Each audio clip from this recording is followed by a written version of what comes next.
tough to hit. Burke himself, a great two-way player. Really, really good pitcher. His max fastball's up near 90, so when he gets on the mound, he can also throw with the best one as a hitter. He hits the ball hard, real solid contact, gets that bat through the zone pretty quickly. White way ahead in the count, 0-2. As this is fouled straight back. Excuse me, that pitch beforehand was actually ruled a ball on the outer half, so the count is at 1-2.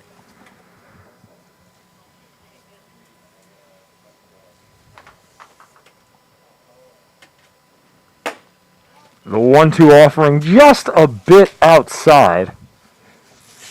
And it's a beautiful morning here today, Ray. Didn't even have a chance to mention it's around 68 degrees right now here in DuBois, Pennsylvania, as the 2-2 is sliced to short and caught for the final out of the inning. No runs, no hits, no errors, no one left on base. We'll go to the bottom of the first. Massachusetts coming to bat.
Bottom of the first inning here at Sturm Family Field. Chris Markowitz alongside Ray Dunn. On the bump for Connecticut is Colin Scoralis, a 6-foot, 185-pound right-hand pitcher from Aurora High School in Ohio.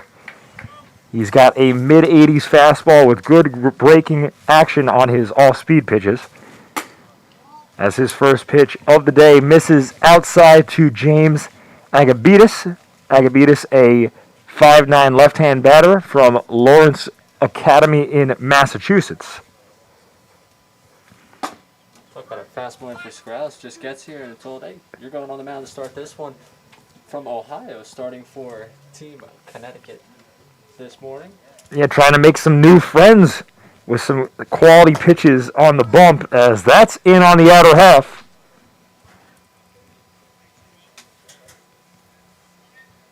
Word on Scoralis, 3 really good pitches. That fastball you mentioned, it's got some side run to it, kind of fades. Gets the strikeout right there. Yeah, blew it right by Agabitis for out number 1. And his fastball, mid-80s, but to your point, Ray, when you can mix in 2 or 3 off-speed pitches with that, if you're throwing mid-80s at this level, at this age, sophomore, junior in high school, that is plenty. As the first pitch to Jack Goodman misses low for a ball. Goodman, a 5'11" right-hander from Medfield, Massachusetts.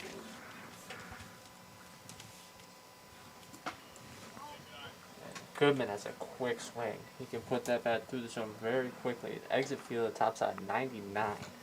So, really, really good approach at bat. Really put some hard contact on the ball. Be interesting to see. We haven't seen anyone really square one up yet. Well, very early on in the morning, 2 quality pitchers on the mound here today for Massachusetts and Connecticut as the 2-0 is swung through and missed. Goodman liked what he saw. Just a bit ahead of that fastball, though, on the outer half of the plate.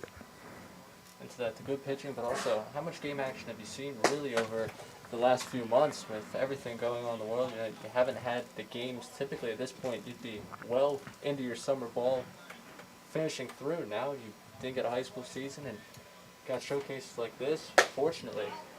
But getting those live at-bats is absolutely critical to that development as a hitter. And so far this year, you've missed out on a lot of them.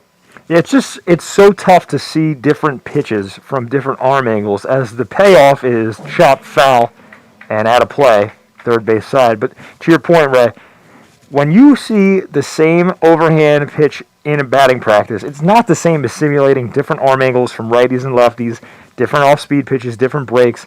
So it's the advantage is definitely in pitcher's hands this evening as this is laced into right center field and down for the first hit of the ball game.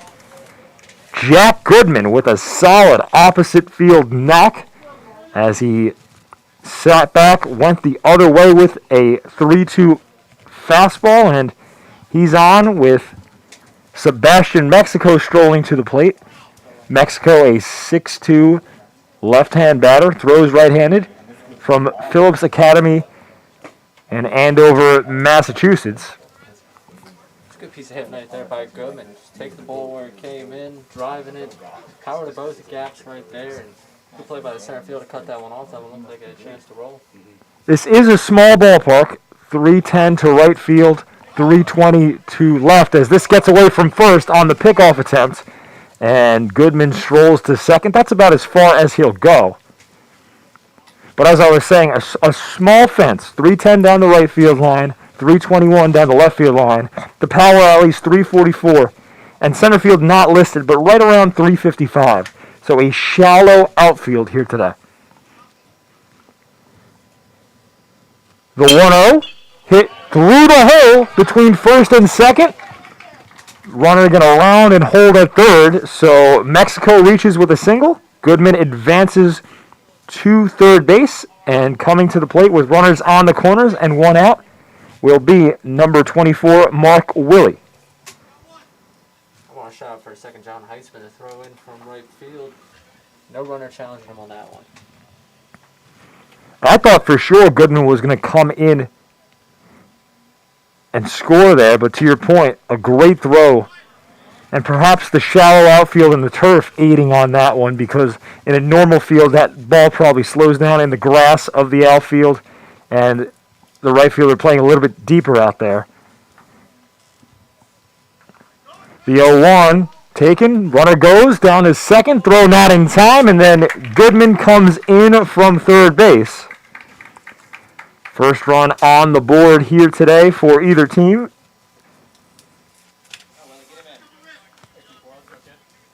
Willie with an RBI opportunity now as Mexico is standing on second base. It's a good base runner to get to second base. You know, not able to get him there with the throw, just a little offline, and Goodman sees that, easily getting down.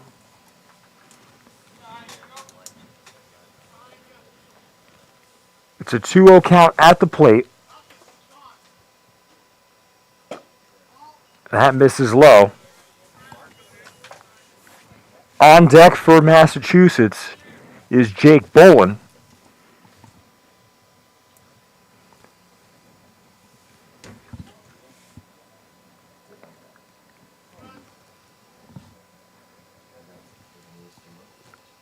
The 3-0 taken outside. So the cleanup hitter, Mark Willie, draws a 4-pitch walk.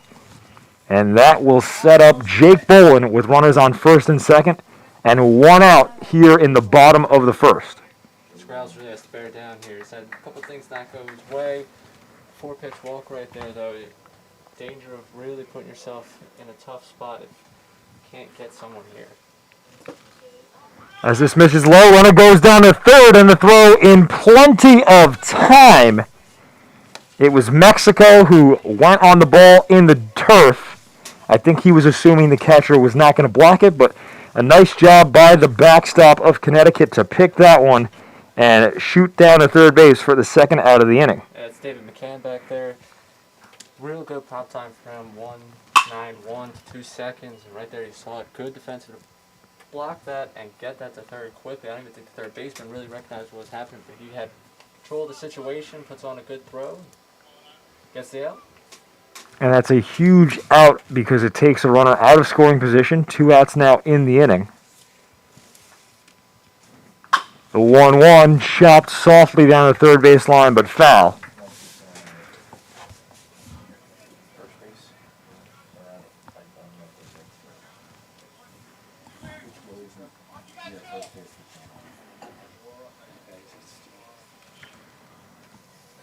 Scorrales ready. The 1-2 misses outside, and that's the benefit of that close backstop, as McCann unable to glove it, but it bounces right back to him. So tough to run on wild pitches given the backstop being right against the catcher. As the 2-2 is an off-speed pitch swung through and missed for the final out of the inning. 1 run, 2 hits, no errors, 1 man left on base. We'll go to the top of the second. Massachusetts ahead 1-0.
Anthony Tereso to lead things off for Connecticut here in the top of the second. Chris Markowitz alongside Ray Dunn as Thomas White back on the bump for his second inning of work.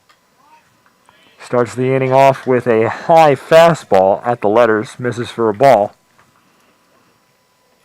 You're looking for some pop in Tereso's bat, but White, obviously that first inning displayed why he's the number 1 prospect in his class. 2 quick strikeouts, then really fooled Burke with that off-speed pitch that led to the line out.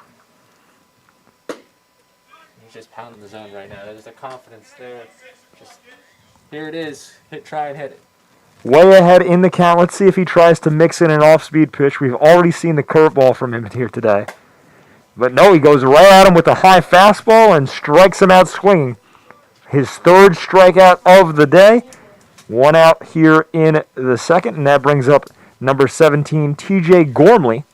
Gormley, a 6-foot left-hand hitter from North Kingstown, Rhode Island. He really can hold the ball. Gormley, you're looking for that full-side power where he can really bring the ball to right field. Not sure you're going to get that with a pitcher this quick, but worth keeping your eye out for. As White fires back-to-back pitches outside of the zone. But he's not missing by much here this morning. The 2-0, blown by Gormley. Letter high fastball. And that's a pitch that it just looks so enticing to swing at, but it's by you in a hiccup. The 2-1 chopped foul down the third base line and out of play. And you can see when White really starts to feel that he's hitting the zone, feeling it just like that last at-bat. He just gets right back on the mound, gets in that rhythm. That's the rhythm you look for in a great pitcher. Someone that once they get going, they continue to go. Batters don't have a lot of time to react and really think about what they're doing at the plate. The 2-2 is a breaking ball that White is unable to break back into the zone. Looked like he was unable to get on top of it, so the count runs full. Payoff pitch is sliced to left field and caught for out number 2. So mark it F7 if you're keeping track at home. And with 2 gone here in the top of the second, number 18, Alex Marat, steps into the box. Marat, a 6'2", 195-pound right-hander. Sebastian Mexico out there getting that fly ball. Had the interesting slice down towards the line. Way to stick with it. Didn't over-adjust to it. Just following the ball as path took him. As this fastball misses low. And that's a tougher play than left fielders or right fielders, when they have it, get credit for. That slicing ball from the batter on the opposite side of the plate. As the 2-0 is a fastball cut on and missed.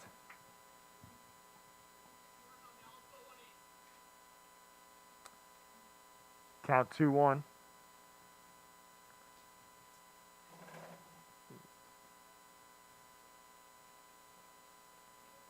Switching up the baseball here, I guess. Got to make sure he's comfortable with the rock in his hand, as the 2-1 offering is fouled off. First base side out of play. Rose right in on that pitch.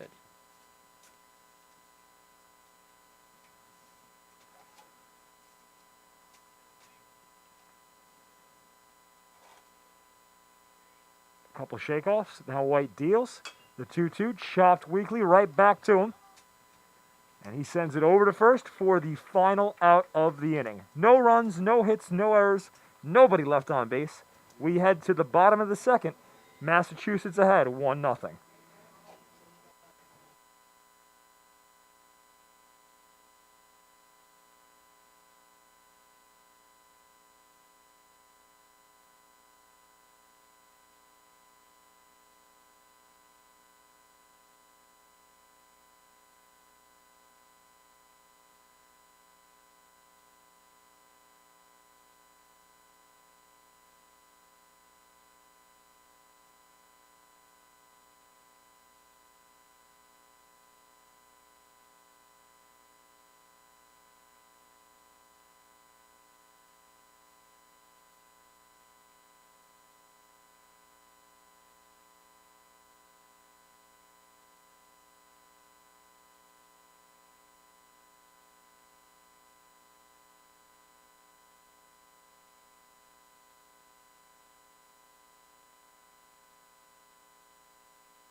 Zachary Scott to lead off the bottom of the second for Massachusetts, as Mass is holding on to a 1-0 lead. Chris Markowitz alongside Ray Dunn.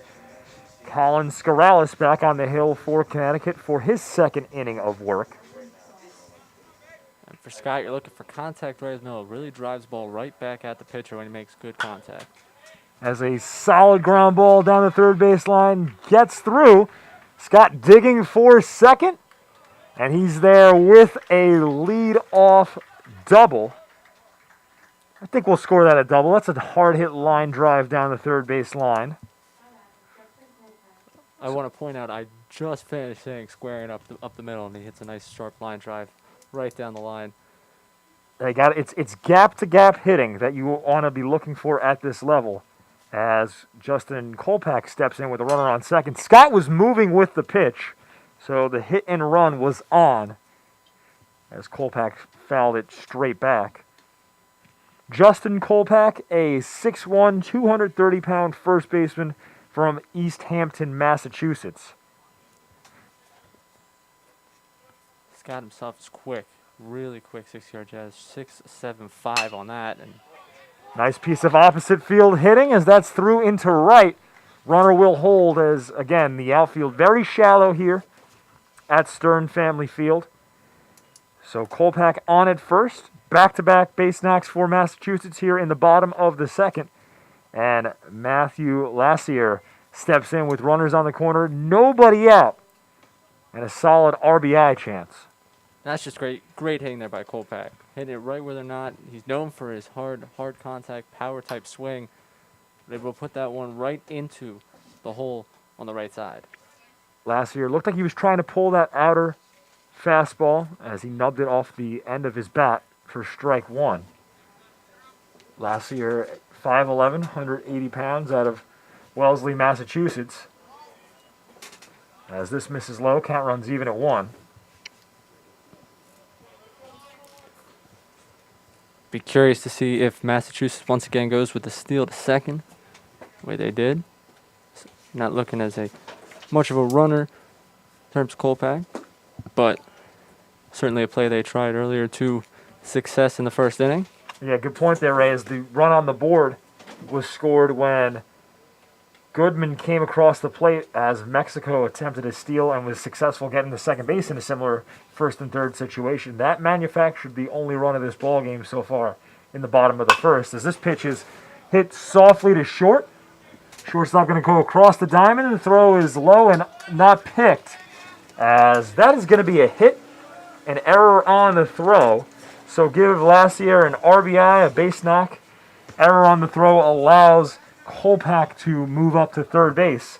And the same situation is presented. Nobody out, runners on the corners for Jack Toomey.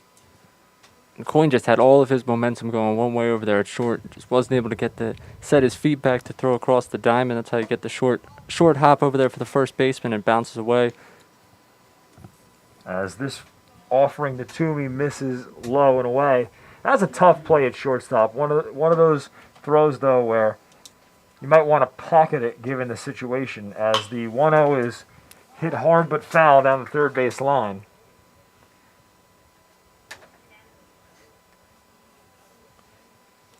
Yeah, absolutely a difficult play. It's nothing to take away. Good job fielding that one. It's just in that situation with the runners on the corners, you want to be more safe than sorry. You already got a tough inning presenting itself for the pitcher. If there's no play to be made, might just gobble that one up. The 1-1 on the outer half. So Scorrales ahead in the count. 2 runs are home in the ball game. Both on the Massachusetts side of the scoreboard, as this misses upstairs.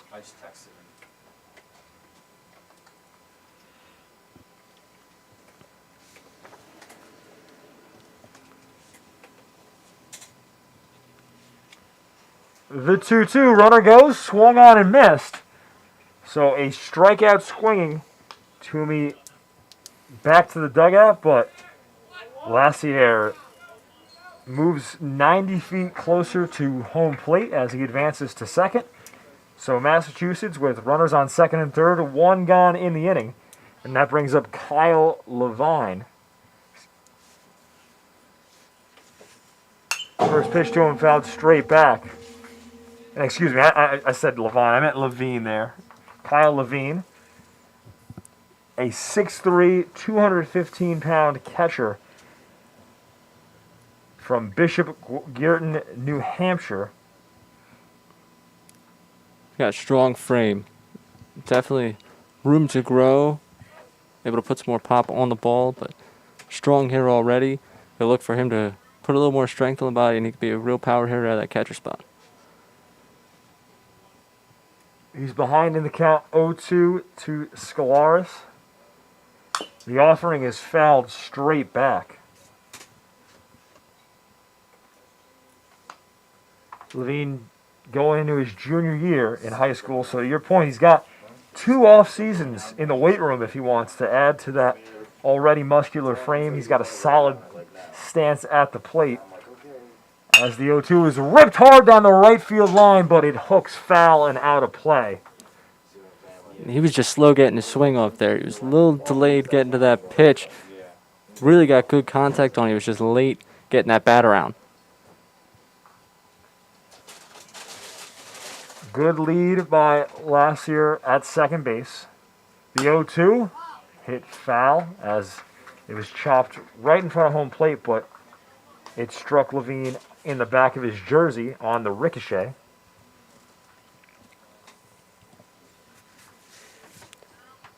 Up ahead here, I'd look for a breaking ball.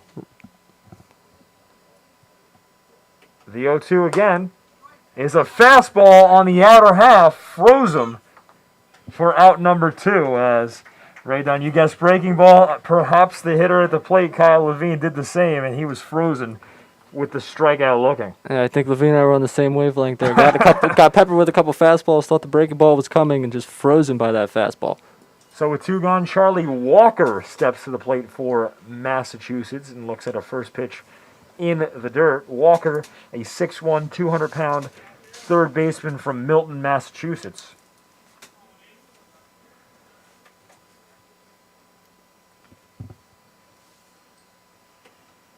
The 1-0 fouled off.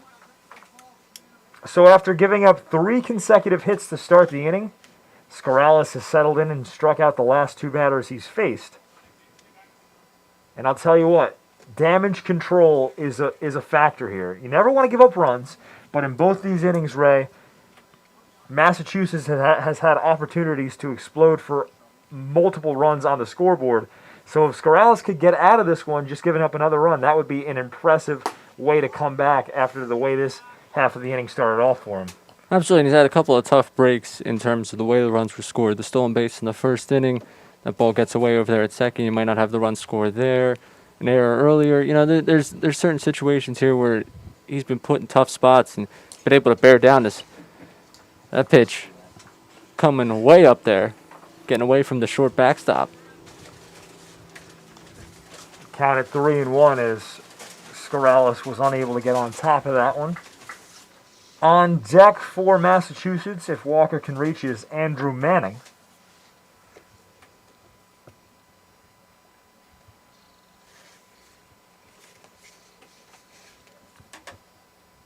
The 3-1 hit through the infield for a base knock. 1 run will score.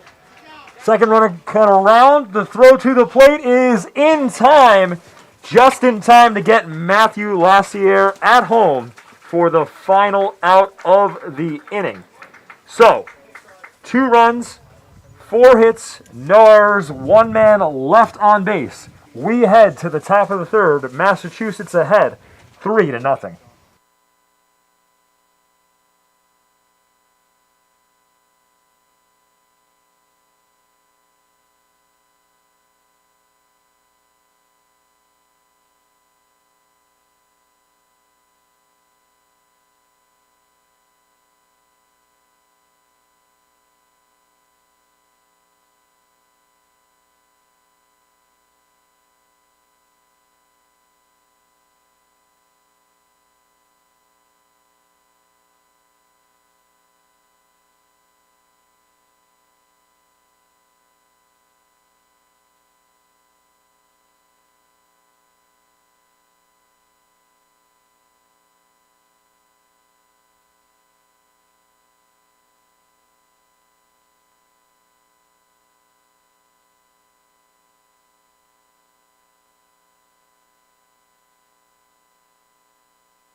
Top of the third inning here at Stern Family Field. A 3-0 lead for Massachusetts as they scored 2 in the bottom of the second. The bats are out for Mass. Connecticut trying to get something going.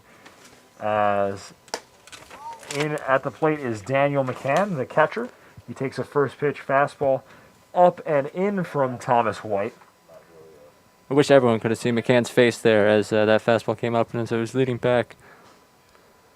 The 1-0 in for a strike, almost like John Kruk at the All-Star game many moons ago facing Randy Johnson. And that's got to be the feeling going up against the left-hander as powerful at this young age as White is, as this is fouled straight back. The one thing to look for in McCann at bats, he's got a real professional approach to batting. He does a really good job working counts, working pitchers. Obviously, a pitcher White's caliber, it'll be interesting to see how that matchup goes. Already down 1-2. Now, a timeout on the field is just waiting for one of the machines for exit velo and spin rate to be recalibrated behind home plate. This is some state-of-the-art technology here today, Ray, that we are able to enjoy as David McCann steps back into the box. The 1-2 misses up and in, and a sigh of relief there, as that was right up at the eyeballs of McCann. Looked like a off-speed pitch that got away. If you're looking at the screen right now, the TrackMan, that's state-of-the-art technology right there. Giving you everything you need to know about what's happening on the diamond. As the count full now.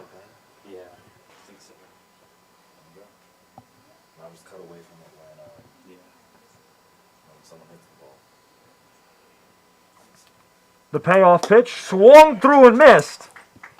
McCann went chasing on the 3-2 offering. And for White, that's strikeout number 4 of the day. And he got him all the way to the full count. He had worked his way full. He was just concerned about getting one blown by him and just swung a little bit out of his shoes for that. Michael Aguilari steps in now for Connecticut. Takes a first pitch fastball in on the outer half of the plate. Aguilari, a 5'11", 185-pound first baseman. As this bounces in the dirt. He's out of North Haven, Connecticut. It's a good block by Levine there on that ball in the dirt. And a tough assignment to catch a kid at this age who throws so hard, as the 1-1 catches the outer half of the plate. Just a real aggressive approach, continuing to pound the zone. That's upstairs. And we've seen White be able to mix in a nice breaking ball with that high 80s, low 90s fastball. A lot of confidence in 2 pitches here this morning, as this is fouled off first base side, out of play.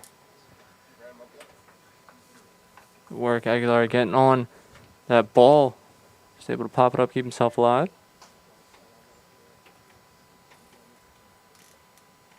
The 2-2.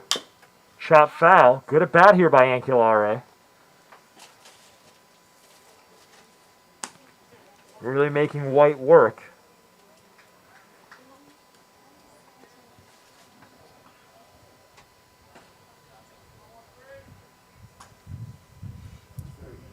Another 2-2 from White. This misses low. And this is a quality at-bat, Ray. Couple nice foul-offs by Aguilare, making White work, as Connecticut has yet to have a runner reach the base paths. So you want to make a pitcher work, force him to be uncomfortable, as this is tapped straight back. I know we got this cage in front of us, but I was ready to field that one. I saw you. Felt that one was coming. I feel protected with you jumping out right in front of me here. I can just sit back and watch some baseball. Got my glove hand way out in front of me there, ready to field it, bring it to me. Now, if that exit velo's 105, though, coming straight back, how confident are you that Thank goodness we have the cage. The 3-2 ripped up the middle and through for the first base knock of the ball game for Connecticut. So a solid at-bat there by Aguilare, who was down in the count but fouled off a couple pitches and got the one he wanted on a 3-2 offering and reaches first base with a one-out single. And that's just the process of seeing a lot of pitches. That's keeping yourself alive, trying to get your timing down, fouling a couple off, able to drive that one right back at him. John Heitzman steps in and fouls off the first pitch. Heitzman, a 5'11 left-hand batter out of Fairfield Ward High School in Connecticut.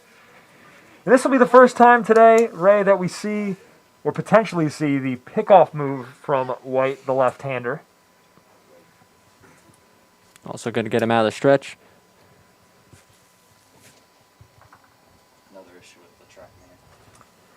And some more adjustments being made with the TrackMan, and we are ready to play.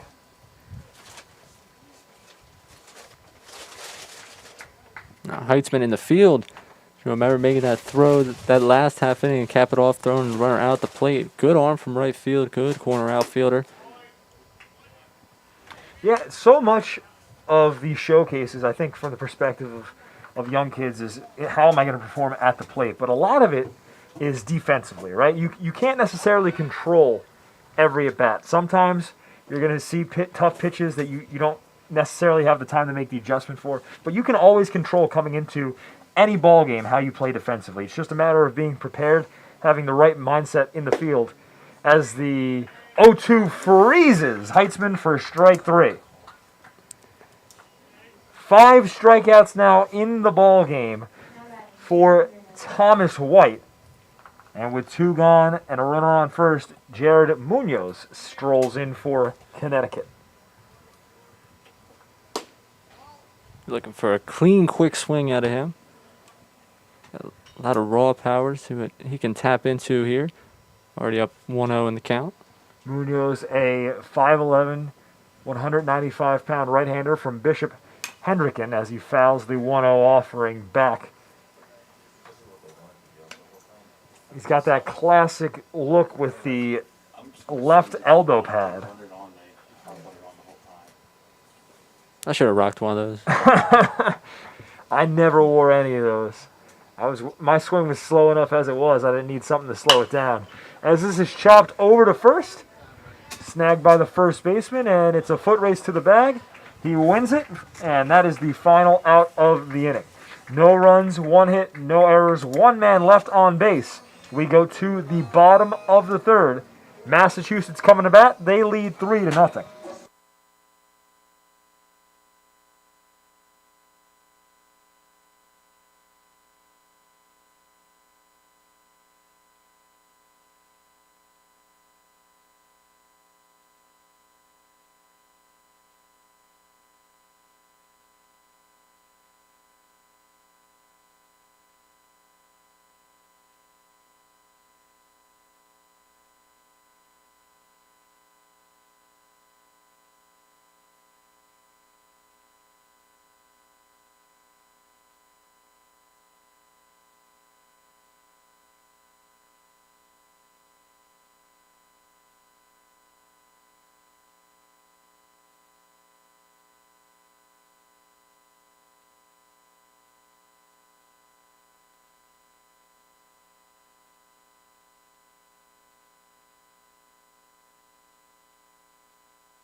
Bottom of the 3rd inning here in game number 1 of the day. Massachusetts taking on Connecticut. Chris Markowitz alongside Ray Dunn.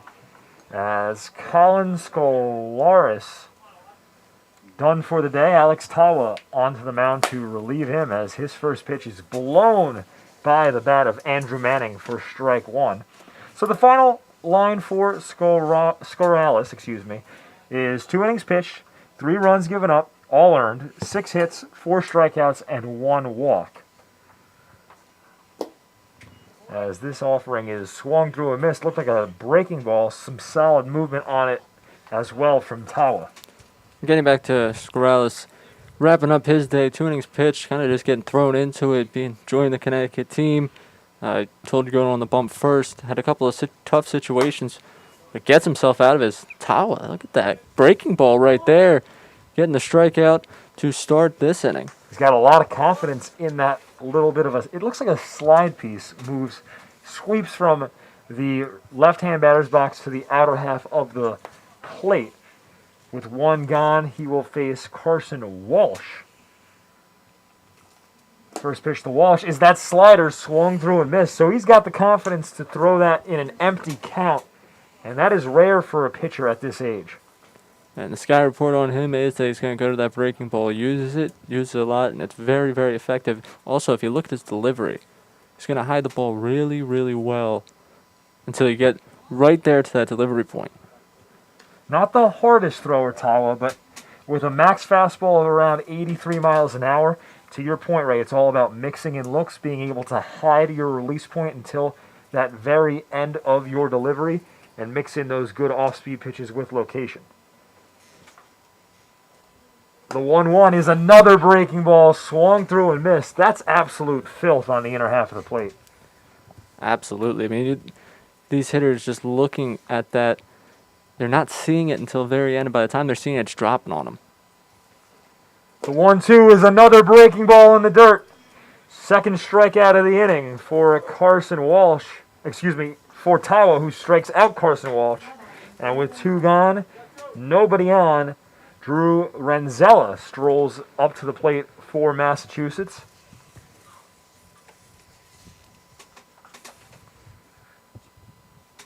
First pitch is a fastball in for a called strike. Renzella, a 6'1", 190-pound catcher from Wellesley, Massachusetts. You got to love that from Tawa. Pepper in with the breaking ball to the last two hitters and comes out, opens up with a fastball. Just has his batter looking right at that pitch. He was prepared to try and figure out that breaking ball. Well, he's got everybody confused as he goes back to the breaking ball, way ahead, 0-2 in the count.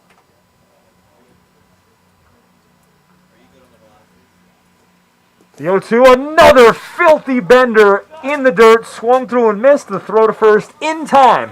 3 up, 3 down, all on strikeouts for Tawa as we head to the top of the fourth. Massachusetts ahead 3-0. You're watching baseball here on BPA.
New wing on the hill for Massachusetts. It's Jake Needham, the 6'3", 200-pound right-hander from Phillips Academy in Andover, Mass. As Thomas White finishes the day going 3 strong innings of work, giving up no runs, just 1 hit, 5 Ks in an impressive outing. As Needham's first offering of the ballgame misses low to Preston Kuna for ball 1. Those first 2 innings of White's performance were just particularly dominant. A little bit of trouble in the 3rd inning with keeping his command around the zone, but absolutely filthy stuff. And that fastball, it's just gas. That thing, you're not catching up to that one. Not many hitters this age getting to that. 2-0 to Cunha, misses low for a ball. Yet White tough to hit at any level when you have a low 90s fastball and great off-speed pitch. So his day is done. Needham with a chance to impress now as the 3-0 is a green light for Cunha. He bounces it over to second. and is retired on a 4-3. So Cunha got the green light, but rolled over it on the outer half. Didn't make solid contact there. And for me personally, in a new pitcher, 3 straight balls to come in, I'm not giving him any gift of swinging at anything. I'm waiting until he can prove he can pound the zone on that. Need him there getting a swing and a miss, but kind of bailing out the pitcher there. Once you get started, you want to make him prove that he can hit the zone consistently before you start swinging away. Greg Gorman in at the plate now for Connecticut, a 6'4" left-hand batter, as the 0-1 catches the outer half of the plate. Good spot there by Needham. Gorman from Westerly, Rhode Island. And you talk about the frame of a next-level player. He's got it. The 0-2 tapped foul and out of play as it deflected off the helmet of the Massachusetts backstop. And that's Jake Boland back behind the plate for Mass here in the bottom of the 4th.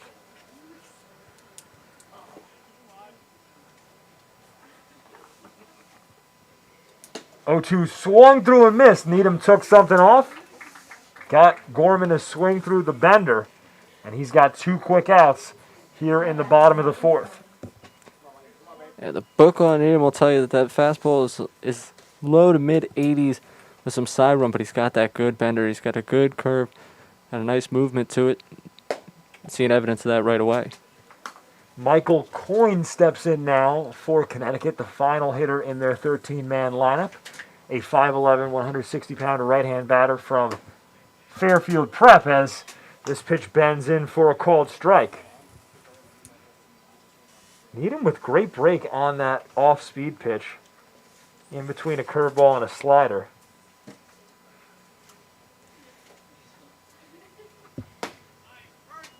As the 1-1 catches the bottom half of the plate.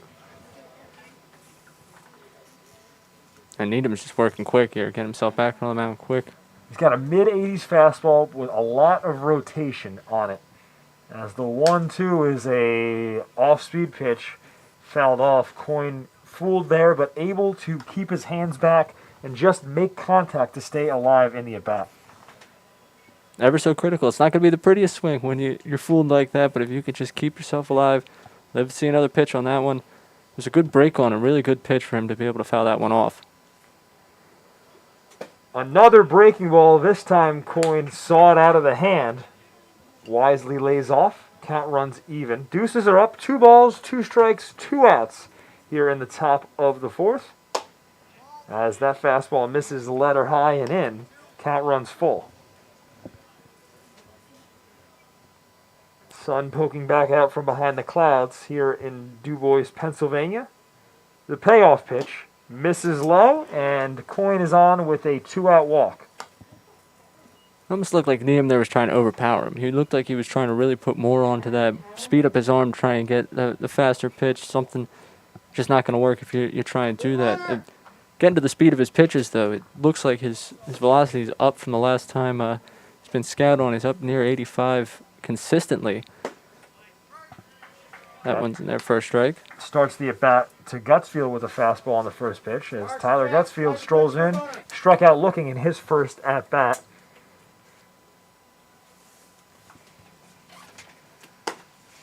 The 0-1 misses outside, and you're right, Needham consistently around 84, 85 miles an hour today with that fastball. As he checks on the runner at first. And blows that one by Gutsfield way ahead in the count.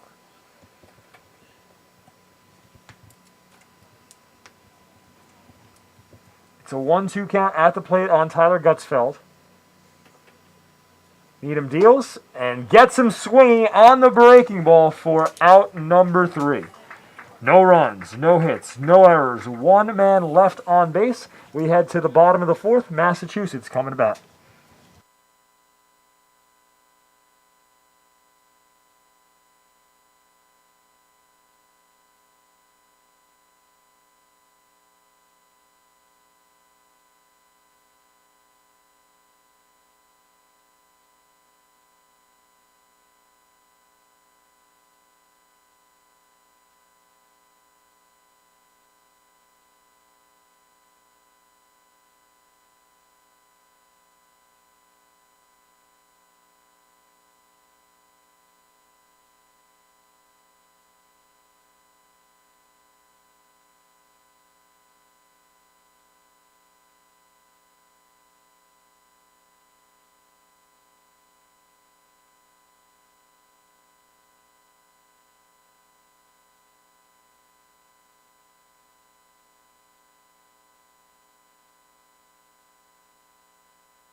Welcome back into Stern Family Field. It's the bottom of the fourth inning. Game number one of the day here on BFA Productions. As Tawa back on the mound for his second inning of work. He faces Sean Stevenson. First pitch of the half of the inning is a bender in for a called strike. So much confidence in that breaking ball from Tawa, as he could mix it in any situation. Now, fastball on the outer half of the plate for strike two. It's the uniqueness of a pitcher at this phase of your baseball career to lead with that breaking ball. He has no problem leading with that breaking ball and really starting out hitters with it. And then going to his fastball as an alternate, that one was close. Did not get the call, but he wanted it. Absolute filth with the Uncle Charlie.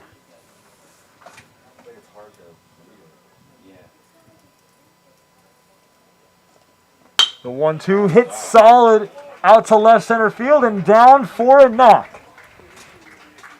Sean Stevenson reaches first, cracks the code, has the first base hit of the ball game off of Tawa, and that sets up Jake Sullivan with a runner on first. Nobody out here in the bottom of the fourth.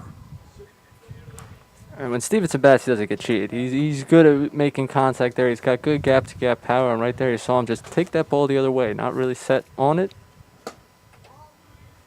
It would just flick the bat out there and get it to the opposite field.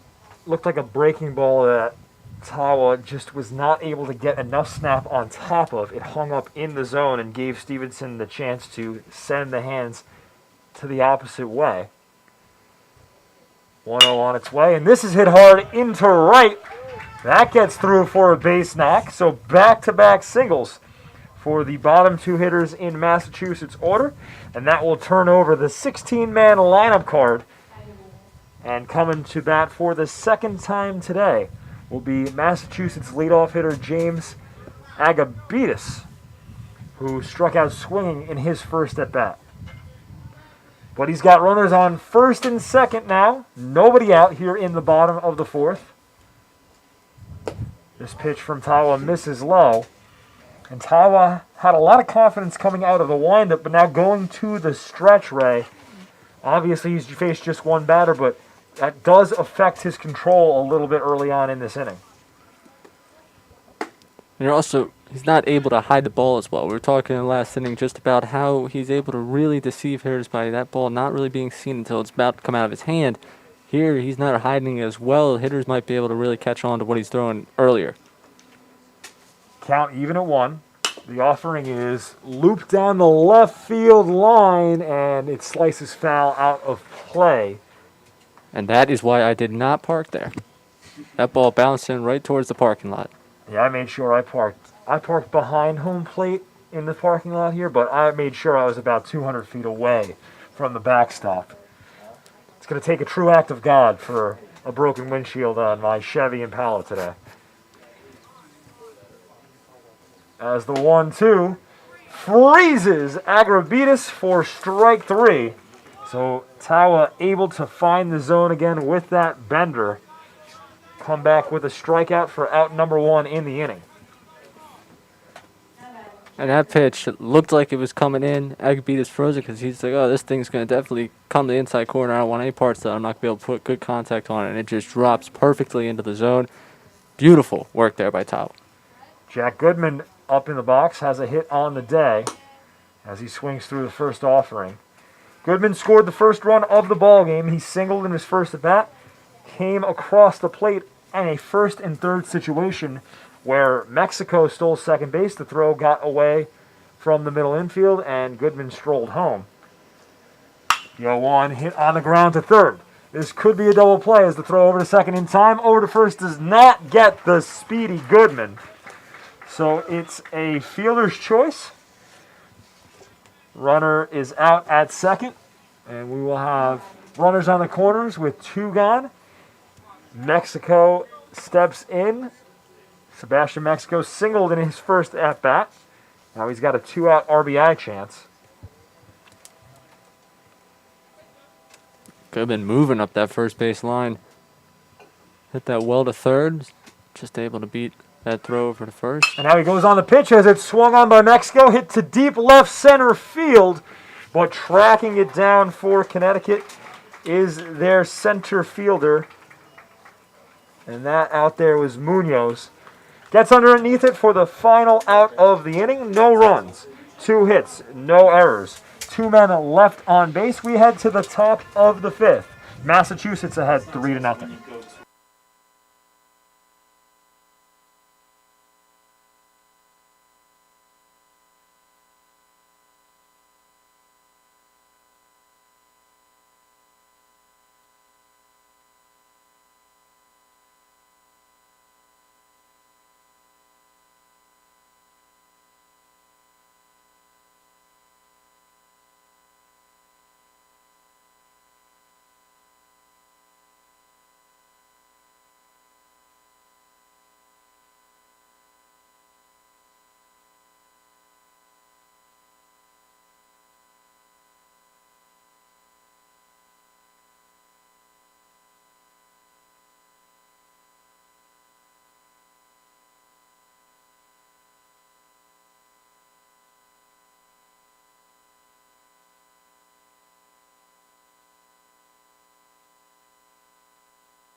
Top of the 5th inning here at Stern Family Field. It's a 3-0 lead for Massachusetts. Needham on the hill for his second inning of work as this is fouled first base side out of play off the bat of Hayden Miller. Miller struck out swinging in his first at bat. Now he pops up to right field and is retired for out number 1. Sebastian Mexico out there and right, grabbing that one. Rather easy, just ranging over a few steps. Miller just got under that, lofted it up into the air.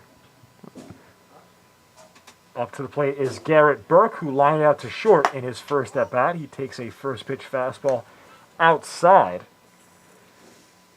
Burke, one of just 2 players, I would say, in the Connecticut lineup to make solid contact off of White. And that's impressive because it was a lefty-on-lefty matchup. White throwing low 90s. Burke still able to square one up, just hit it right towards short. 2-0 offering is swung through and missed. Needham reached back for some extra heat on that one.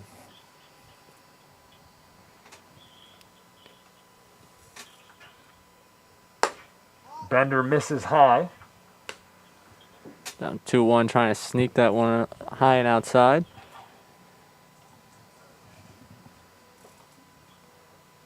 The 3-1 misses outside. Good plate discipline there by Burke. I'm sure he wanted to swing in a hitter's count, but he's able to lay off the belt-high fastball that was just off the outer half of the plate, and he reaches first with a 1-out walk.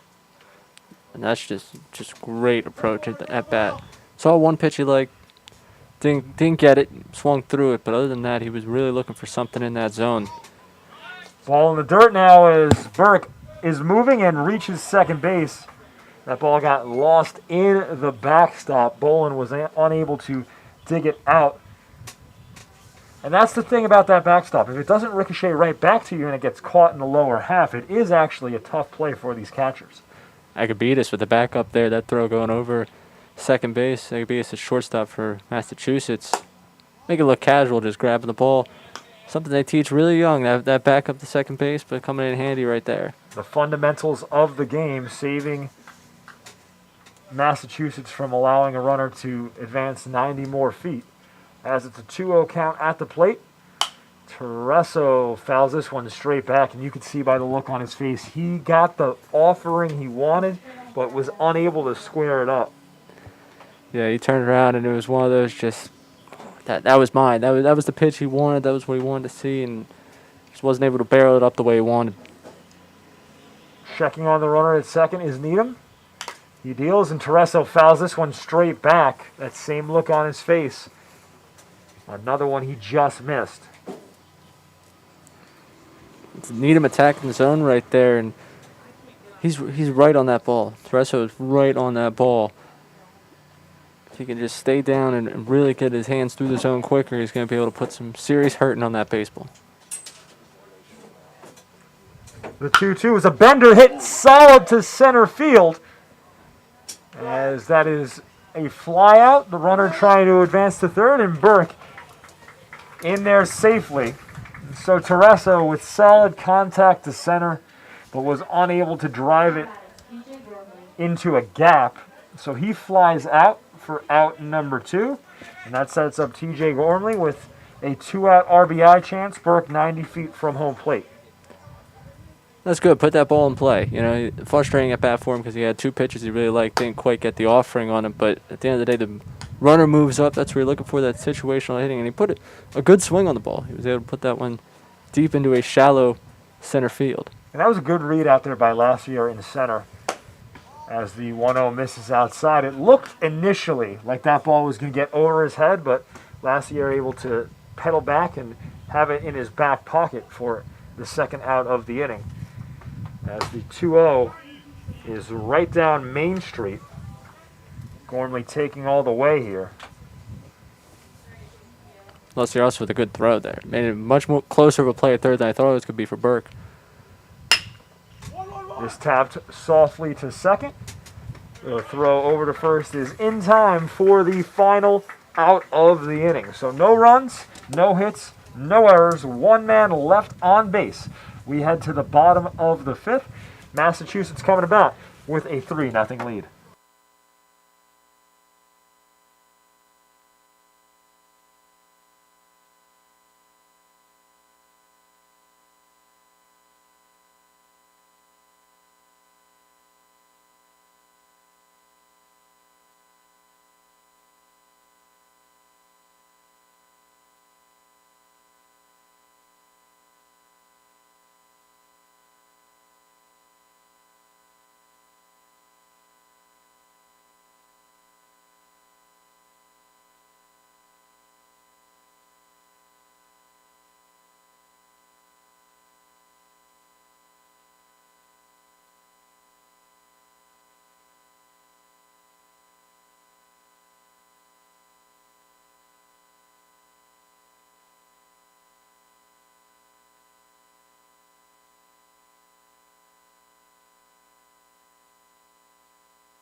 Mark Willie digs in to lead off the bottom of the 5th. Tawa back out there for Connecticut. Tawa originally just touted to go the 3rd and 4th inning, getting in here for the 5th. They did have an open spot in that 9th inning, so I think we might have everyone slid back a little bit. But the way he's performed, can't argue with keeping him out there on the mound. Chris Markowitz alongside Ray Dunn here for BFA Productions, and it's been a gorgeous morning here at Stern Family Field in the city of DuBois, Pennsylvania. Great morning for some baseball, and we've got a full slate of games for you all day long. This is just the first of 4 9-inning battles. Coming up after this will be Team Select versus Team Michigan. That game's slated to start at 12:30. I'll be tuned in for that one. I hope you will be. I'm going to need you. Tell you what, 36 innings of baseball. As fun as it is to talk for that long, Ray, I'm going to need to bounce some ideas off you. Might have to get the production crew in here at some point as well. 2-1 is inside, and it connects with Willie. Breaking ball that got away from Tawa, so the leadoff batter reaches on a hit by pitch. Disappointed I didn't hear anyone yell, "We got ice." Yeah, that's usually what you hear. And if a guy gets out of the way, it's usually something like "wear it" or "we got ice," you know. Showcase, I guess you're not looking to wear it. You'd rather showcase so you can hit, but the toughness there, just taking that one on the arm, jogging on down to first. Bolin steps in with a runner on first, nobody gone. First pitch to him is a breaking ball. Man, Tawa really confident in that bender. He throws it out of the windup and out of the stretch for a first pitch strike. 73 miles an hour on the clock, but 1,994 rotations per minute. That's the spin rate, and that's pretty solid for a breaking ball at this level. And it's that, you could see from the graphic, it's that side-to-side movement, almost lateral movement. So difficult for hitters to read that out of the hand, especially from that angle that he comes from. He hides the ball so well behind the glove.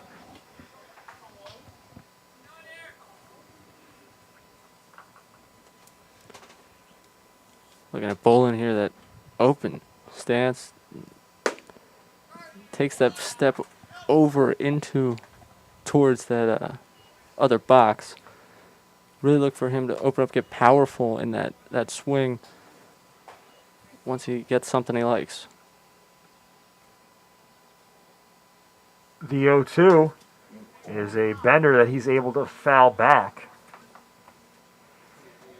And it's that open stance you mentioned. One of the, I don't want to say problems, because everybody's got their own style of hitting, but with an open stance, what you want to make sure of is that you're getting to a consistent landing point, right? I had an open stance coming up, and what you want to make sure is that that front toe has got to be consistently landing in the same spot. As this is looped into the outfield for a 2-strike knock. Solid hitting by Bolin to foul off the curveball in the 0-2 count, gets the fastball that he wants, and delivers with a single. That's him delivering right there. And you mentioned good piece of hitting, but also really just getting around on that pitch. Was able to square it up nicely, hit it right into the hole there. Just not able to cover enough real estate over there at shortstop for Hayden Miller. He was so close to getting to that one. With nobody out and runners on first and second, Zachary Scott steps in against Tawa. And he fouls the first pitch fastball out of play. And I'll tell you what, you mentioned the quick hands of Bolin there in that at bat. Against, it's not typical you would think this. You would think you need quick hands against somebody who overpowers you with a fastball. But it's most important against guys who have good breaking pitches. The reason being, you want to be able to sit back on guys who can throw breaking pitches, throw the hands late. But if they trick you with a fastball, which isn't their dominant pitch, as the runner goes down to third, throw is high and safe at third base is the lead runner. Willie Bolin moves up to second on the error on the throw. I got a text from him.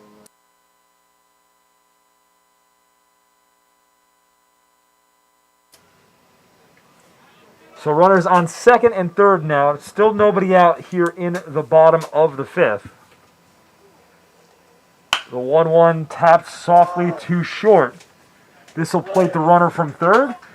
As out at first is Scott. Throw down the third, gets Bolin. He went on the throw across the diamond, but the throw across is in time for out number 2. So a strange double play there. Score it 6-3-5. Not every day that you see one of those. Preston Kuna over there at first base. That's why you talk about the position velo right there. How quickly they're throwing that ball across the diamond. Kuna getting that one at first and immediately seeing the runner didn't have a really good lead off a second. firing over to third and easily getting the runner. That was a good throw across the diamond. Something you don't really think of with a first baseman about how hard they're throwing the ball, because you just assume ball's coming to them most of the time. But able to get that ball across the diamond real quick. We look at his position velo over there from first. When it was last measured, it was kind of low, but he also plays the outfield, so he's got a strong arm to get it across the diamond. The 0-1 to Kolpak is a breaking ball in for a called strike 2. Justin Kolpak singled in his first at-bat back in the second inning here today. The 0-2 to him is a slider that misses outside. And so if I'm a hitter in this situation, Ray, what I'm trying to do is sit on that fastball, and if Tawa sends me that breaking ball, you got to just have the confidence to sit back. It's that faith in your hands. As Tawa goes with the fastball, it's hit to short. The throw across the diamond is in time for the final out of the inning. 1 run, 1 hit, 1 error, nobody left on base. We go to the top of the 6th. Massachusetts ahead 4-0.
Jake Needham back on the hill for his 3rd inning of work. He'll be facing Alex Merritt as Massachusetts holding on to a 4-0 lead. Chris Markowitz alongside Ray Dunn here for BFA Productions. Solid pace of play here in game number 1 of what's going to be a long day of baseball, so stick with us all day. The 0-1 misses low and outside from Needham. You could not ask for a more beautiful day of baseball here right now. And with the full slate of games, it's going to be incredible. We've seen some great pitching, some solid hitting so far, and I expect to continue all throughout the day. Plenty of good matchups on deck. The 2-1 to Marat is hit to third and through for a base knock. So a hard hit ground ball by Alex Marat, and he's on at first with his first base knock of the ball game. You mentioned a solid slate of games. Right now it's Team Massachusetts taking on Team Connecticut. After this one at 12:30 will be Team Select taking on Team Michigan. At 4 p.m. we'll have Team Connecticut taking on Team New Jersey, and we'll finish the day at 7:30 p.m. with Team PA taking on Team Select. As the first pitch of the at-bat to David McCann misses outside. Needham checking on the runner at first. Now he comes set. Makes a move to first base. Not in time. With McCann, the swing you're looking at is real compact, real quick in there. Really impressive for his age, the way he's able to get that bat through. McCann struck out swinging in his first at-bat against White back in the top of the 2nd inning. Excuse me, that was the top of the 3rd. As the 1-1 is low. And you mentioned how gorgeous of a day it is, Ray. I kind of want to be out there right now. I'm envious of these kids getting their at-bats, getting the chance to chase after some fly balls and ground balls. As this pitch is waved through and missed. They didn't mention that BFA tonight at 10 o'clock is airing our batting practice. I hope they don't. It's not going to be pretty on my end. I might put a couple out, but there might be some swings and misses as well. So That's right. The 2-2 caught on and missed. A good fastball there by Needham to get McCann swinging for out number 1. How many swings do you think it'd take you, Ray, to put one out of this ballpark? You're looking at me, right? Do you see how scrawny these arms are? I'm not putting one Well, out. for the viewers at home who can't see us and we're just the talking heads. For the viewers at home, imagine a stick figure. That's about what you're looking at. I believe they use the phrase contact hitter to describe me. He goes gap to gap. Michael Ancolari steps in. I'm more of a good clubhouse guy. You keep him around for the team. He's a glue guy. The 0-1 to Ancolari is low, but the umpire saying he did offer. Needham way ahead in the count.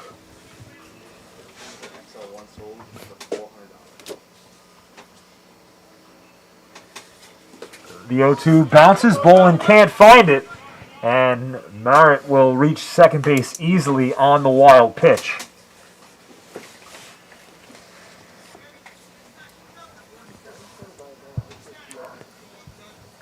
Good opportunity here for Ancolari to drive one in. Get Connecticut on the scoreboard. Yeah, this Connecticut team looking for its first run of the ball game. It's been Massachusetts all morning. As the 1-2 is a bit inside, count runs even at 2. And Massachusetts came out swinging, put up a run in the first inning, a 2-spot in the second, and then scored a run in the top of the fourth. As the 2-2 whoops to center field, and that falls for a base knock. The throw to third not in time, as Ancolari reaches first with a single, and I'd like to see the exit velo on that one. That was absolutely roped. Pitch right in the zone he was looking for and sending it right back up the middle. That was a smoke shot to center field. People like to see the exit velos on home runs, but that was the most solid line drive we've seen so far in this ball game. As this first pitch to Heitzman misses outside. Just how loud that contact was. The piercing sound off the bat. Runners on first and third, one gone here in the top of the sixth. 1-0 offerings on the inner half of the plate for a strike. Heitzman struck out looking in his only at bat today. That was back in the top of the third. Now he swings through the 1-1 fastball. Need him way ahead in the count. Middle of the infield in double play depth. Corners are even with the bags. The 1-2 misses high and outside.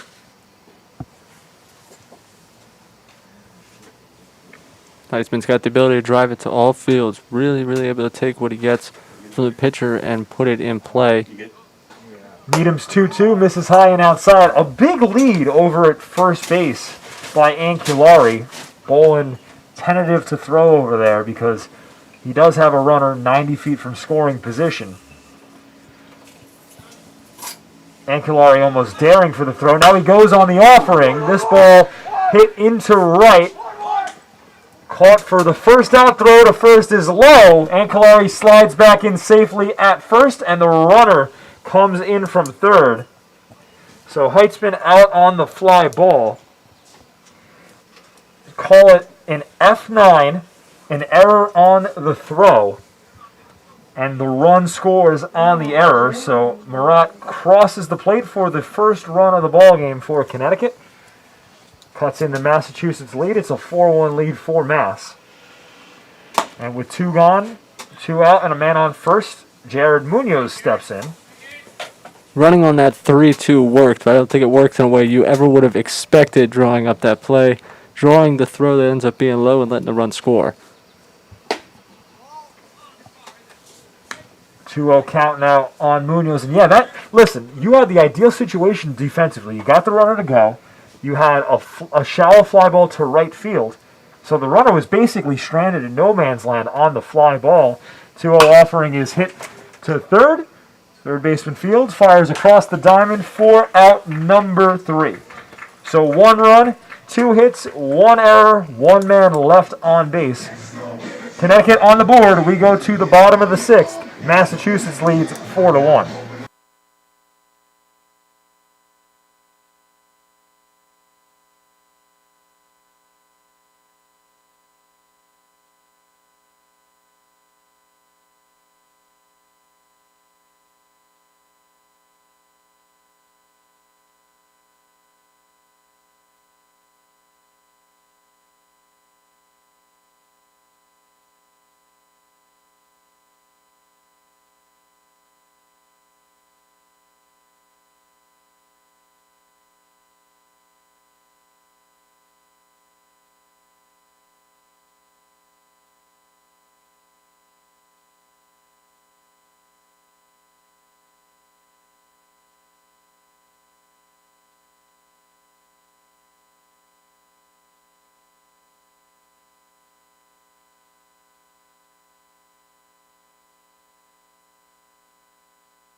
It's annoying.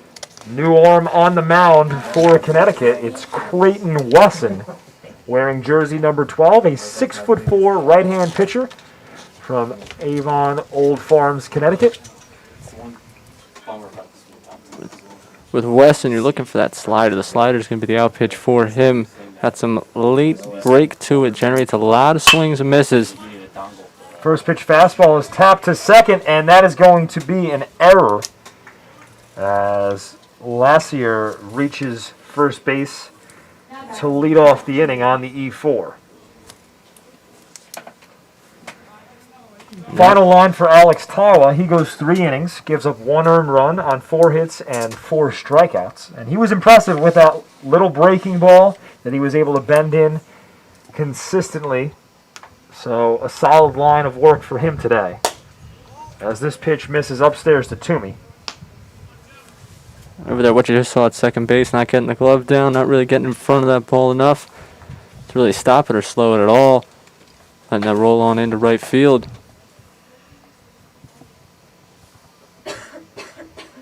Wesson checks on the runner at first. Now he deals. This hit to short could be a double play opportunity.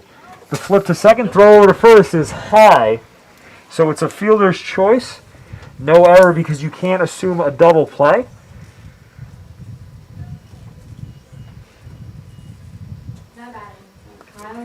And that will set up Kyle Levine with a runner on first and 1 gone here in the bottom of the 6th.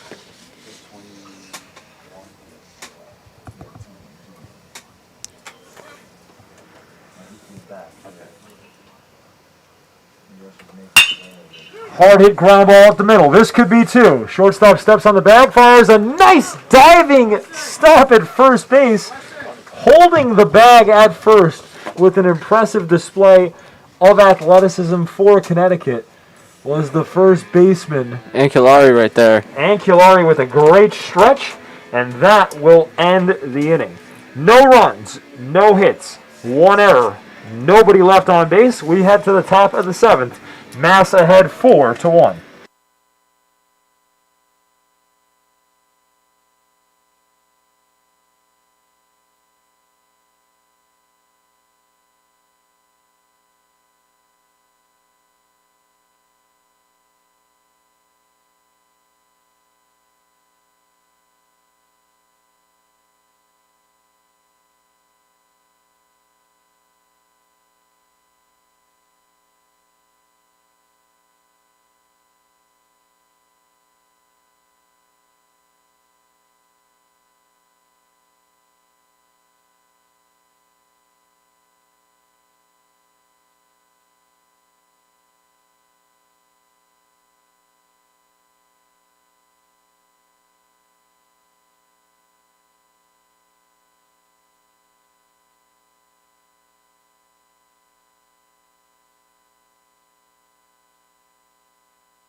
New arm on the mound for Massachusetts. It's number 5, Liam Doyle, on to replace Jake Needham here in the top of the 7th inning. First pitch of the ball game for him is in for a called strike right on the corner to Preston Cunha. Sitting at 85 right there on that fastball. More what you're going to expect from him, mid-80s fastball. Looks like a breaking ball got away on the 0-1. So the final line of the day for Jake Needham, he goes 3 innings pitched, surrenders 1 earned run on 2 hits, 1 walk, and 3 Ks.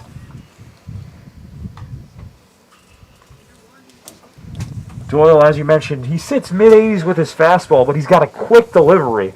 So even though it's not a low 90s fastball, it gets on you in a hurry. There you see it right there. So quick with that delivery. He hides the ball well, and he's got a good stretch on his delivery as well. That front foot really flies out in front as the breaking ball fools the batter. Cunha swings through it for out number 1. That breaking pitch is good right there, and you see how it just moves, especially right into that right-handed bat. You think you're getting something right over the middle of the plate. You're getting stuck with something inside that, even if you hit it, it's going to be soft contact somewhere.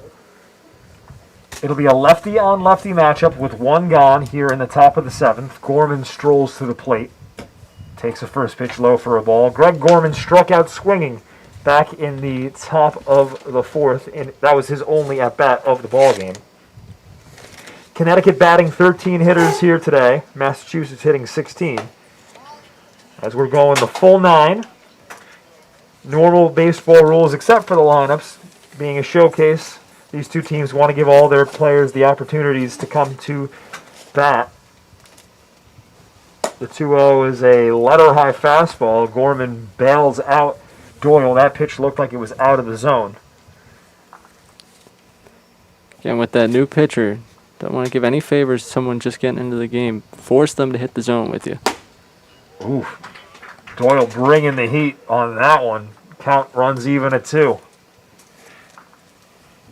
That clocked at 84, but it's the spin rate, that two-seam run as that ball barrels down and in on the hands. You can see it on the TrackMan as the bender misses low.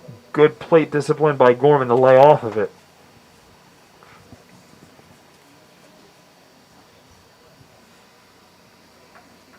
The payoff pitch misses outside, so Gorman works a 1-out walk.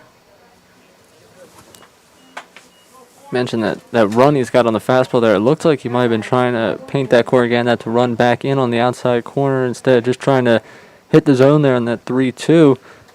Can't say I hate the idea. In theory, a good thing to try right there, but just missing the zone. Now Coyne steps in as this ball is over the backstop and out of play. Advancing to second is Gorman. And that'll wake up the scorers right behind the plate, keeping our TrackMan data active.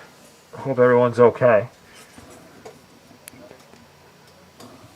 1-0 count after the pitch got away from Doyle, and this one is right over the heart of the plate. Coyne walked in his first at bat, or I should say plate appearance, back in the top of the 4th. Slightly open stance, and he lays off a breaking ball low in the dirt.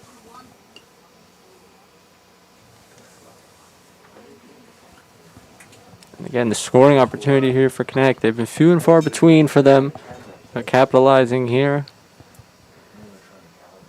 Massachusetts jumped out to an early lead, scoring in the 1st inning, and scored runs in the 1st, 2nd, and 4th inning. 5th. But since the 5th inning, Connecticut able to put a run on the board. They got an opportunity here with a runner on second. It's a 2-2 count at the plate for Coyne. Just 1 gone in the inning. And Coyne stares at strike 3. Perhaps looking for a breaking ball. Doyle freezes him. That's just pounding the zone. That's Doyle knowing the situation he's in. Runner on second, only 1 out. Not taking any chances with trying to get anything breaking. They already had the pass ball. Want to make sure you hit that zone. Get that out. 2 gone now in the inning. Leadoff hitter for Connecticut steps in. It's Tyler Gutzfeld. Gutzfeld 0 for 2 in the game. He struck out looking in the 1st, struck out swinging in the 4th. So it's been a tough morning for him. Now a lefty-on-lefty matchup for him. Perhaps his toughest at-bat of the day. Doyle unable to bend the slider back in on the inner half of the plate, trying to aim it on that corner. And I know Gutzfeld has the 2 Ks today, but this shows this is where you prove yourself as a hitter. Having a tough day, but you have an RBI chance with 2 outs, an opportunity to plate a run in a big spot. And for Gutsfeld, you mentioned a tough morning, but as a prospect for him, he's a real top of the order batter. He's going to get himself on base. He makes good contact, able to hit to all fields, and he's really quick. He is really quick. When he puts the ball in play, he's a threat to get to first base pretty much no matter where it's going. Runner breaking from second. The throw to third. Not in time. It was a quick throw down, but a great jump on the play by Gorman. Looks like he was copying Doyle's looks. Able to get a great jump on the throw. Gorman known for more of the power of the swing right there. Able to go second to third pretty quick. And you mentioned the jump. The jump was exceptional. As this pitch in on the hands of Gutsfeld, he fouls it off of his foot as well. Got that one on the inner part of the barrel. Just a painful swing all around. But that is the two-seam fastball with such late break from a left-hander of Doyle. It's so hard for lefties at this level to hit. Not used to seeing many left-handers that capable of hitting the inside corner with great break. You can see that because he thinks he's getting the barrel on that. He thinks he's barreling that one. Instead of barreling it, he's getting that inner part of the bat, and that's where you're getting that angle of the ball coming right at him. It's a full count at the plate. 2 gone here in the top of the 7th. Payoff pitch is hit up the middle. Diving stop by the second baseman. Throw to first, no throw. As Gutsfeld able to reach with an infield single. He's got an RBI. Run is on the board for Connecticut. They have cut Massachusetts' lead in half. Nice at bat there by Gutsfeld to work the count full. And then he got just enough of that ball to the middle of the infield to make it a tough play. Believe me when I say he's fast now. He was running up that first base line. It was a great play there at second. There was Agbetis out there making that play for Massachusetts, but he looked up and already Gutsfeld was already well on his way to first base. And a wise decision by Agbetis to holster that one because he knew he didn't have the runner at first. The runner from third is going to score anyway, but why try and risk a throw to first? That could go over the head of the first baseman if you're out of control. Allow your runner to get into scoring position. So a wise decision there to holster. Just a tough play. No opportunity to get the runner. So it's a 1-1 count at the plate to Hayden Miller, who's 0 for 2 in the game. As he takes this one low. Miller struck out swinging in the first. Flew out to right field in the 5th.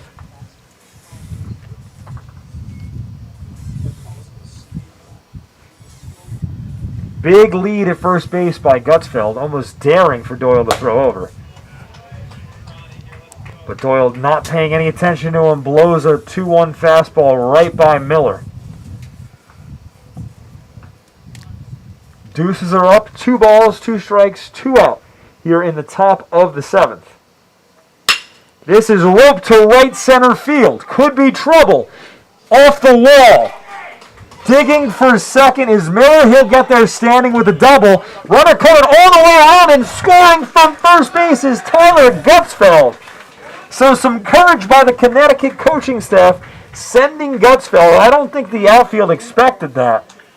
Gutsfeld comes all the way around from first, and Connecticut trails by just 1. The tying run now standing in scoring position at second base. All around there. I mean, Hayden Miller right there. That's gap-to-gap power right there. He's taking that one right to the fence. Gets a pitch he likes. Drives it. Good contact on that. Putting it off the wall. But Gutsfeld knowing right away that he's moving with 2 outs. He's got the speed flying around third. There was really no hesitation in him at all about where he thought he was going to end up once he saw that ball hit. Now the 3-hitter in Connecticut's lineup, Garrett Burke, steps in with a 2-out RBI chance. He's got an opportunity to tie this ball game. Burke 0 for 1. He lined out to short in the first and walked in the 5th. 1-0 is Cheese at the knees on the outer half of the plate.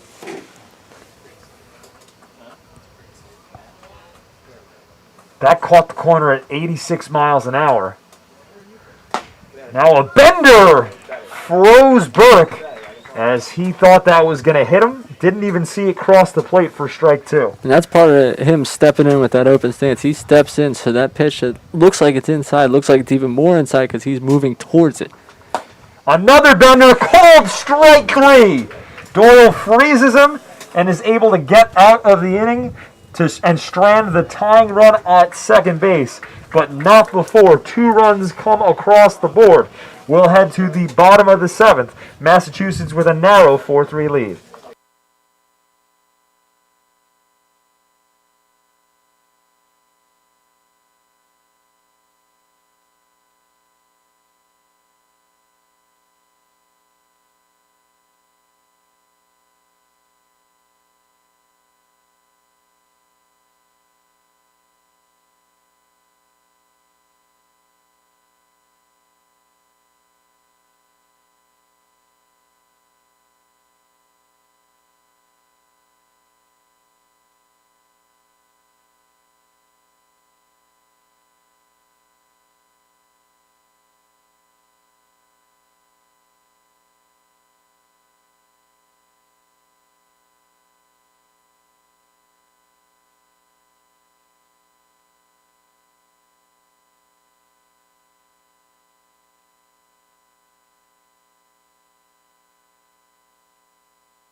Bottom of the 7th inning here in a very competitive ball game between Massachusetts and Connecticut. Chris Markowitz alongside Ray Dunn.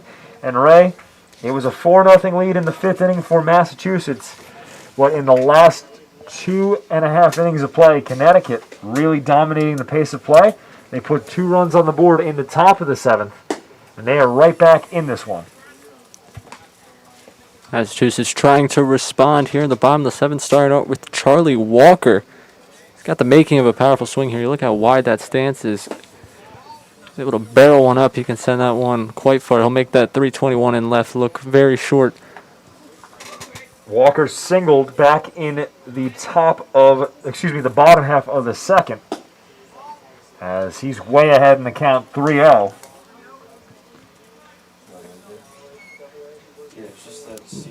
Not gifting the pitcher anything here. Pick a spot, and if it's not there, leave this one go. Swinging at the 3-0 offering is Walker, and he fouls this one straight back. It was a little bit up in the zone, but perhaps that was in his wheelhouse. Letter high, he's probably thinking he's going to get up on that and line it with that inside. He's probably trying to take that down the left field line. I don't hate the swing there. That's where he thinks he's going to be able to barrel one. That's good. 3-0, we've seen a couple instances. These hitters swinging. 3-1 catches him off guard. A fastball blown right by him. Back foot there was not planted. He lost the footing of his back foot, slipping by. And now he's fooled by a 3-2 breaking ball. Swings through it for out number 1. So a great sequence there by Creighton Wesson. Fell behind in the count 3-0. But goes fastball, curveball in a 3-2 count.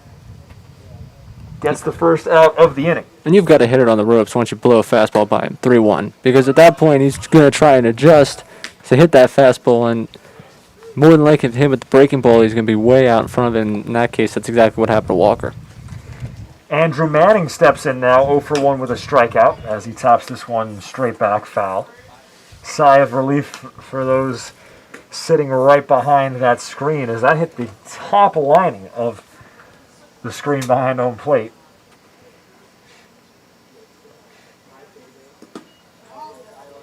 This one bounces a couple feet in front of the plate. Count runs to 2-1. Would like to see it land on the bounce. It looked like it was almost at the knees off the bounce. The artificial turf giving you quite the hop.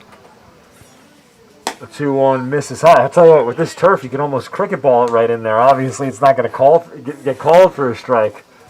But you get some kind hops off a surface like this. A beautiful facility, by the way, here in the city of DuBois, as this misses low. And it's a 1-out walk for Andrew Manning. He worked that count perfectly. Didn't see anything he really liked. Just up there, saw what happened to in the last at-bat to Walker, realized he's been around the zone, and I'll take my chances with what the umpire's calling. Big lead for Manning at first as Walsh gets on top of this and grounds it foul. It's a big, big lead for Manning over at the bag. Not sure if Wesson is keeping a close eye on him. Now he stares over.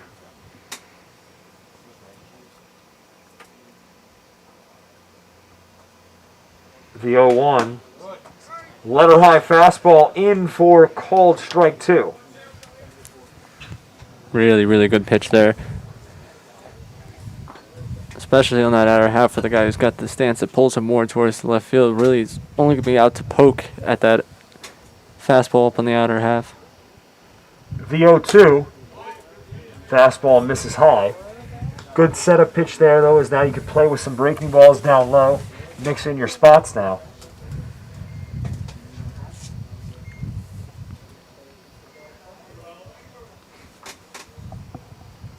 It's a 4-3 lead for Massachusetts here in the bottom of the 7th. Runner goes from first. The throw down to second, not in time. As a big lead for Manning at first base turns into a stolen bag. Now he's in scoring position. It's an RBI opportunity for Walsh with a 2-2 count at the plate. The offering is fouled off, first base side, out of play. You're looking at that strong swing right there. He just gets under that one. He didn't seem like he was really ready for that. Coming through the zone, got a late start to his swing, but really, really strong. Just power that one back and live to see another pitch. The next 2-2 is a breaking ball. This time Walsh fouls it off again. Great patience at the plate. A lot of confidence in the hands to be able to spoil a bender like that.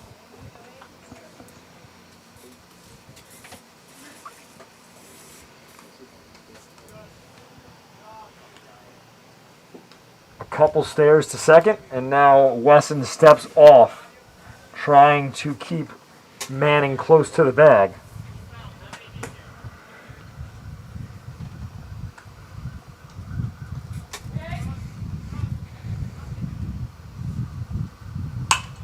Another piece of solid contact fouled off first base side. Walsh is right on him. You gotta love that. You gotta love the way he's just going after the pitches. He's not leaving it up to chance with trying to see if the ball's gonna fall out of the zone, if it's gonna be high. He's just working to see that pitch he wants. The fourth 2-2 offering misses inside. Count runs full.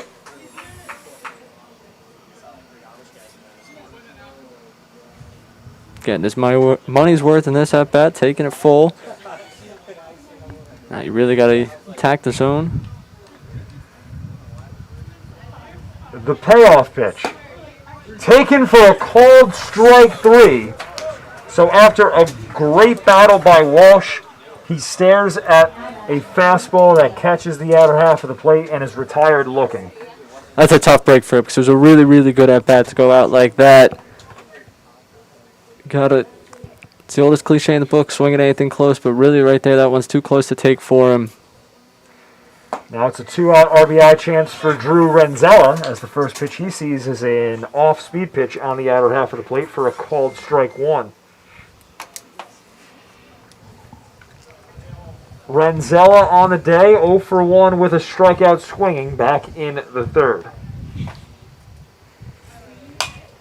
Fouls the 0-1 straight back.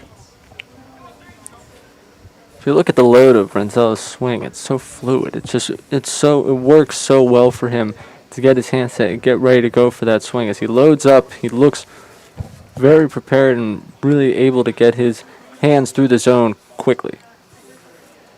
Wesson stares in, gets the sign he wants, checks on the runner at second, checks again, now comes home, and gets the strikeout as Renzella swings through a high fastball for out number 3. No runs, no hits, no errors, one man left on base. We go to the top of the 8th. Connecticut coming to bat, trailing 4-3.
Anthony Tereso steps in to lead off the top of the 8th for Connecticut. This Connecticut team trails by just 1. First pitch from Doyle misses outside. Chris Markowitz alongside Ray Dunn here for BFA Productions, and Connecticut able to put a run on the board in the 6th, 2 on the board in the 7th, and trailing by 1, Ray, they have the heart of the order up with a chance to tie or take a lead here in the 8th. His last time up, Tereso really ripped one to center field, ended up just moving the runner from 2nd to 3rd, but he got good contact on that after a strikeout in the 2nd inning. Tereso takes all the way, and it pays off with a leadoff walk.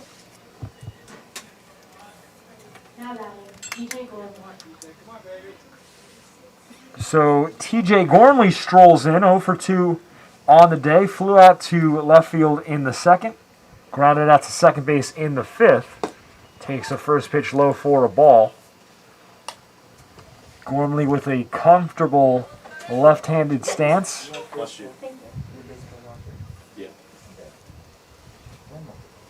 Strong hitter.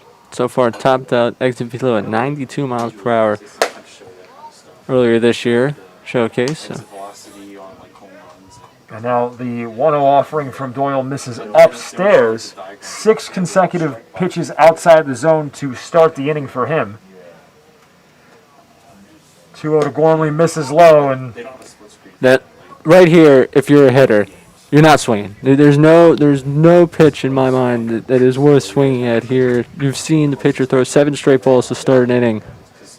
I'm in the box, but mentally I'm not in the box. I'm ready to get to first.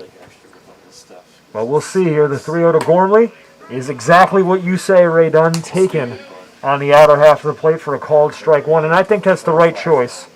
7 consecutive offerings out of the zone to start an inning. You take that pitch, unless you're Aaron Judge right now. 3-1 fouled straight back.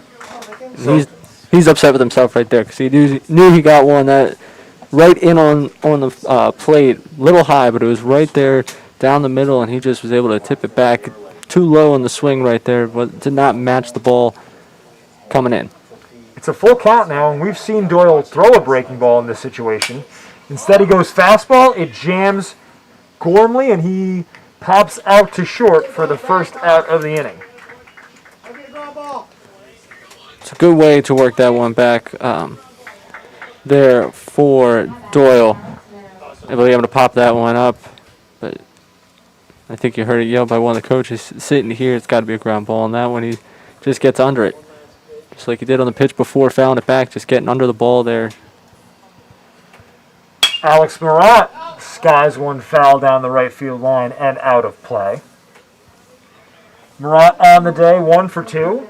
He grounded back to the pitcher in the top of the 2nd, but singled back in the 6th. Came around to score. That was the first run of the ball game for Connecticut. And that corner, that inside corner to righties, that outside corner to lefties, it's been a pretty generous spot so far. Something the hitters have to keep in mind as they go up there. The 0-2 is a bender right on the outer half. It catches Marat looking for out number 2. That was filthy. Absolutely filthy. You had him thinking the whole way about that last fastball that he had just seen go by, and to drop that one into the zone. That's not fair. That's just not fair. Looks like something you'd see in MLB The Show, as with 2 gone and a runner on first, David McCann strolls to the plate. McCann 0 for 2 with 2 strikeouts, both swinging. I don't even know if I could throw that in MLB The Show. I don't think I've got the control or ability to throw that one in MLB The Show. I can, but it's because my game sliders are up. Oh, okay. So you're not really playing MLB The Show, are you? The 2-0 misses outside. There was a time when I was probably 13 or 14 with, not much to do, a lot of time on my hands at that point. I could do that in MLB The Show. But right now, trying to do bigger and better things. 3-0 misses inside, so it's a 4-pitch walk for McCann.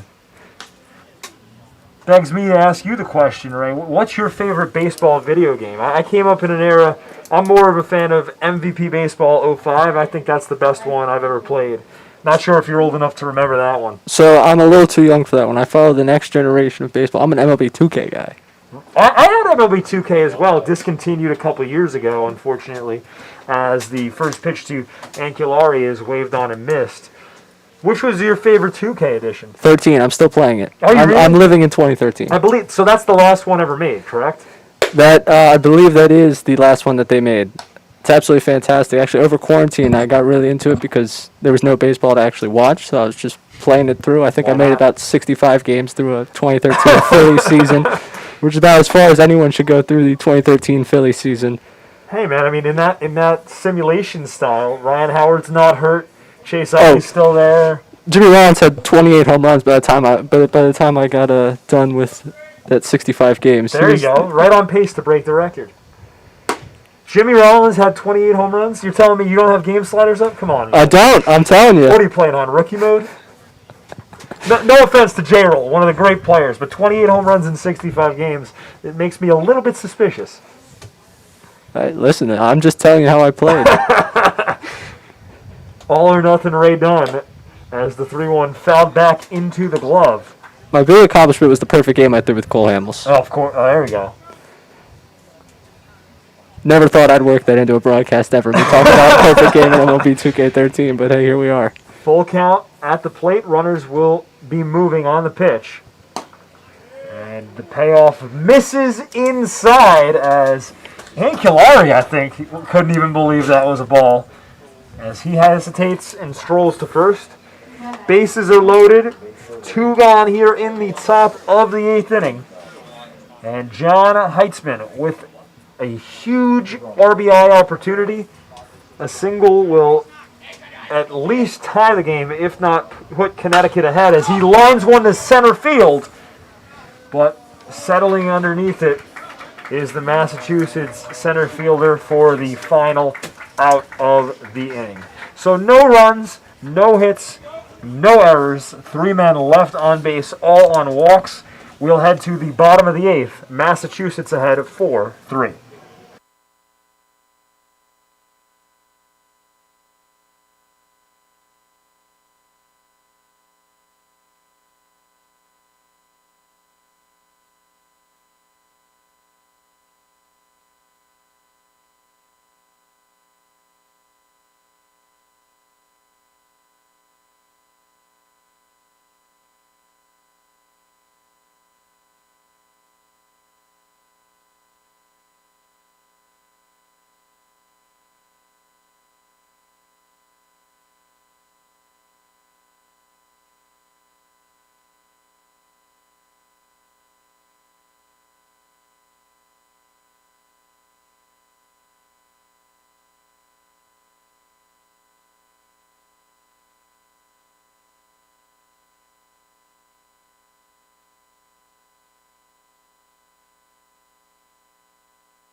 Yeah. New pitcher on the mound for Connecticut is number 1, TJ Wynn. His first pitch of the ball game is roped foul and out of play by Sean Stevenson. So Wynn, a 6-foot-tall right-hand pitcher, class of 2023, so one of the younger fellas on the Connecticut roster. His 0-1 misses low. He's out of East Catholic High School in Connecticut.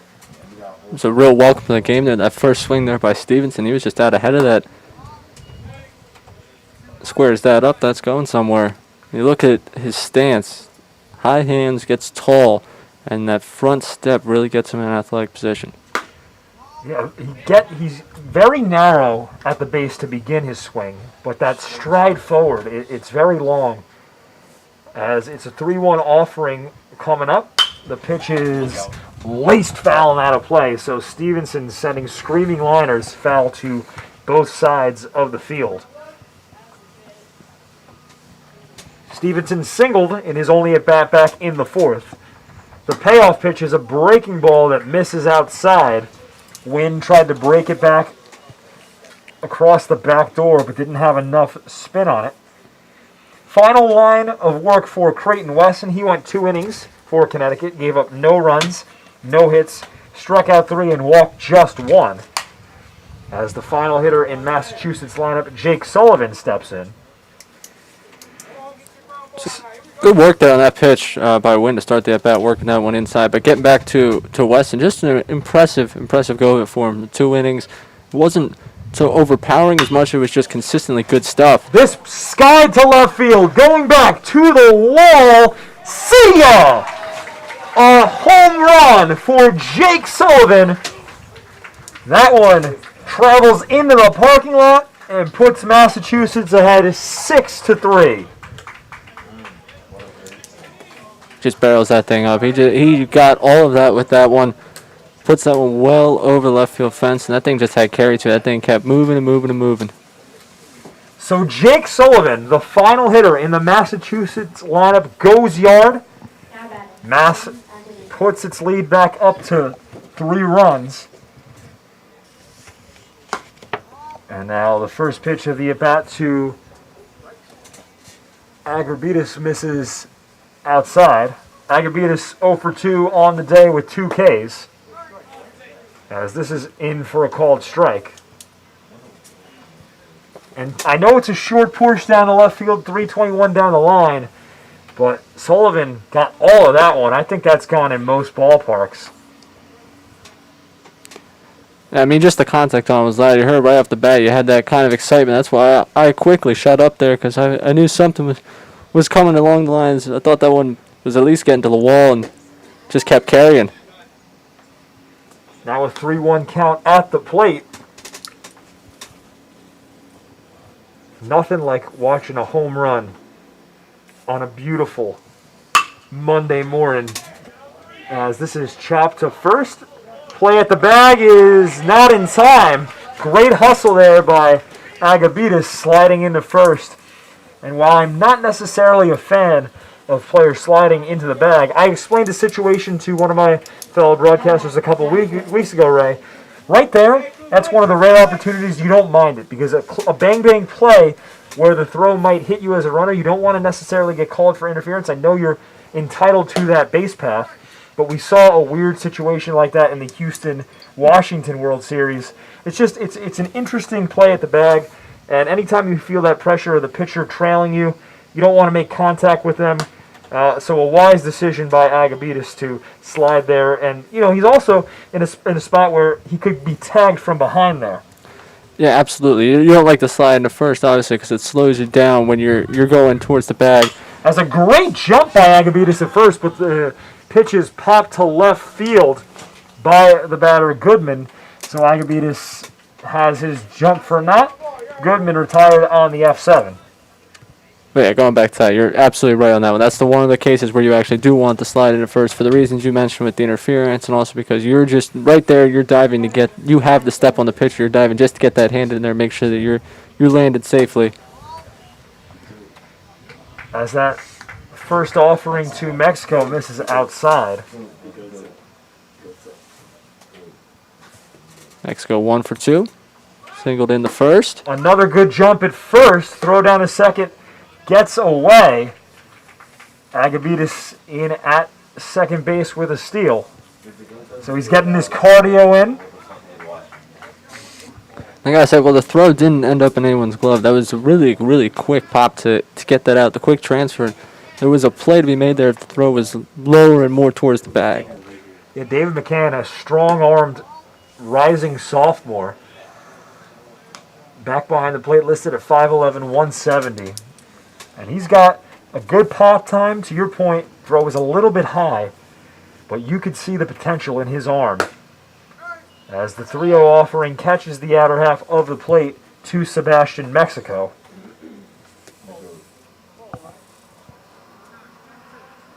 And correction, it's a full count. Excuse me, 2-2. So the 2-2 offering is an off-speed pitch that misses outside. Now it's a full count.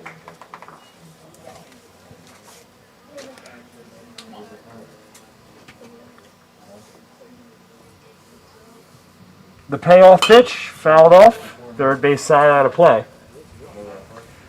Trying to protect the zone there. That one down and in. I thought that was going to catch something of a corner.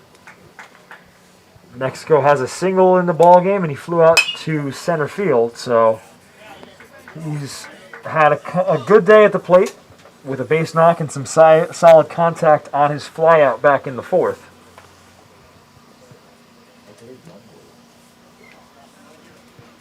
You can see it's a combination of live game action and also with just the early morning start. The hitting, as we get to the latter portion of this game, is certainly there. The hard contact's there. They're not swinging through as many pitches. Runner goes on the 3-2. Pitches sky to right center. And a nice diving snag by the center fielder. Excuse me, that's just the second out of the inning. I had that as out number 3 for some reason.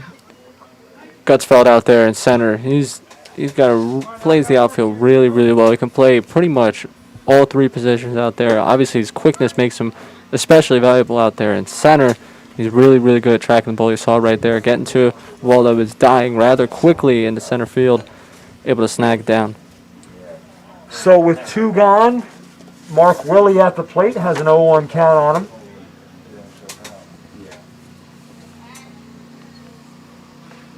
Wynn steps off. Willie hasn't had an official at bat today. He walked back in the first and was hit by a pitch in the fifth. A strong left-hander wants to get the bat off his shoulder. Does exactly that. Hits a hard ground ball past the first baseman. Runner coming around to score. Throw is away from McCann. He's unable to block it. And coming across the plate with the 7th run of the ball game for Mass is Agabitis. Lead up to 4 runs now for Massachusetts. And I'll score that as single. Hard hit ground ball at first. I'd give Willie a single on that one. I will as well. I think we'll give the official scorebook there because he just squared that one up. He hit it hard. Might have hit it hard right at someone, but it's hard enough where don't really have a lot of reaction time down there at first. The 1-0 catches Bolin on the shoulder. And this big inning keeps going for Massachusetts. They've already plated 3 here in the bottom of the 8th. There was a swagger to wearing that one. There was an absolute swagger to wearing that one right in the arm. I mean, you see batters not show off. The term is pimp. You see guys pimp home runs all the time, as this one misses low. I've never seen somebody so confidently take a hit by pitch. But to your point, that's exactly what Bolin did. As Andrew McCutcheon says, he doesn't pimp homers, he pimps walks. As this is laced into left field for a single. Runner will hold at third. The lead runner, Willie, stopping as that loads the bases. So Scott with the single to left. And that is going to do it in the inning as think that there was a decision that enough batters have come to the plate for Massachusetts, so we will go to the top of the ninth. Mass ahead 7-3.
Liam Doyle back on the hill for Massachusetts, going for his third inning of work, trying to close things out as he will face John Heitzman of Connecticut. His first pitch misses low. And excuse me, Heitzman made the final out of the last inning. So Munoz steps into the plate, Jared Munoz. And Munoz hits one hard on the ground to right field, through for a base knock. Squaring it up and taking it the other way. I think he took it personally that I Yep. did not know it was him at the plate. He wanted you to remember. He's on base for the first time. Leadoff single for him. It brings up Preston Cunha, 0 for 2 with a ground out to second and a strikeout. Cunha, if you remember, in the field, had the impressive throw from first to third on the 6-3-5 double play. Middle part of this game.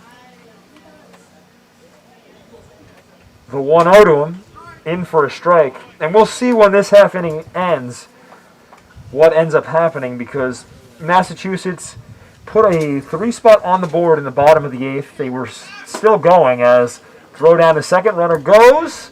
He is safe, so a steal by Munoz. But as I was explaining, the bottom half of the 8th inning was ended with 2 outs. It was a rally going for Mass.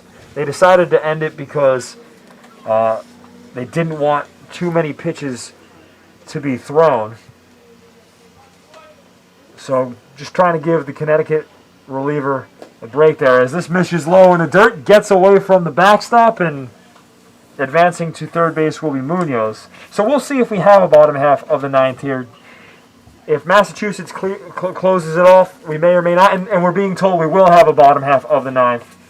So whether or not Doyle's able to close this and preserve the victory, the Massachusetts bats will have one more opportunity to hit here today. And, yeah, it's just getting those ABs, getting those looks. Obviously, scoring runs, getting hits is big for the hitters in terms of getting the showcase part of it and showing off their bats. Not exactly the competition in terms of some tournament style. Just kind of out here showing what you got, showing your skills.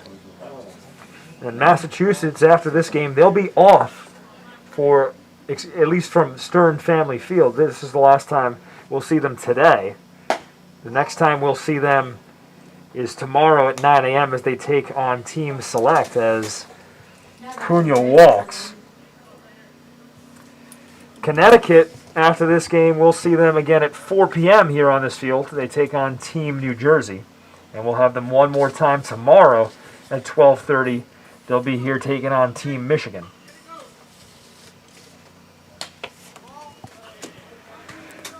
Greg Gorman at the dish. 0 for 1 with a strikeout swinging in the 4th, and he walked in the 7th to reach base. Came across the plate to score. Doyle's been a little bit wild in this inning. Behind in the count, 2-0 now to Gorman. Gorman's just a powerhouse here. He's got an electric bat. Really hit the ball hard this time. Gets jammed on that pitch. Could be a double play. Throw to first in time for the twin killing. Score at 4-6-3. The run comes home, but no RBI on the double play. Yeah, I jinxed him. That's on me, Gorman. I'll wear that one. Got to go tell him that after the game. So with 2 gone, Michael Coyne digs in. 0 for 1 with a walk and a strikeout. Swings through a first pitch fastball.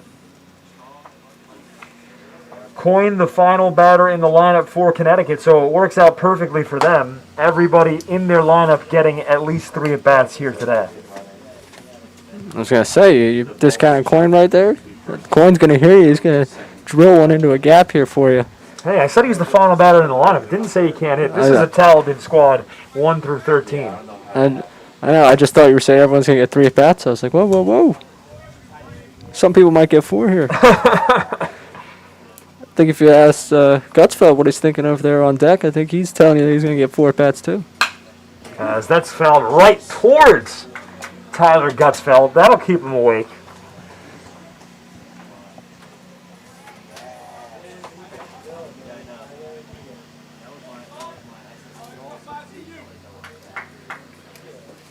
Twos all over the scoreboard. Deuces are up here in the top of the 9th. The bender catches the corner. A tough called strike 3 for Coyne, and he's retired looking on strikes. 1 run, 1 hit, no errors, nobody left on base. Score a victory for Mass, and we will go to the bottom of the 9th for their hitters to get 1 more opportunity here this morning.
Justin Kolpak will lead off the bottom of the 9th inning for Mass. As this Massachusetts team already with a 7-3 victory, but they just want to give their batters a final chance in a showcase game to swing the stick. As Kolpak chops this one to third, It's fielded and fired across the diamond for out number 1. And on the converse side of them getting extra ABs, you also get the extra opportunities in the field. As we're right there, filling that one over at third. Middle infielder more by trade, but getting some time over at third base. Filled that one nice and cleanly and gets the out. Matthew Lassier up to the plate now. Takes a first pitch ball. Lassier 1 for 2 in the game. He singled back in the second and reached on an error in the 6th.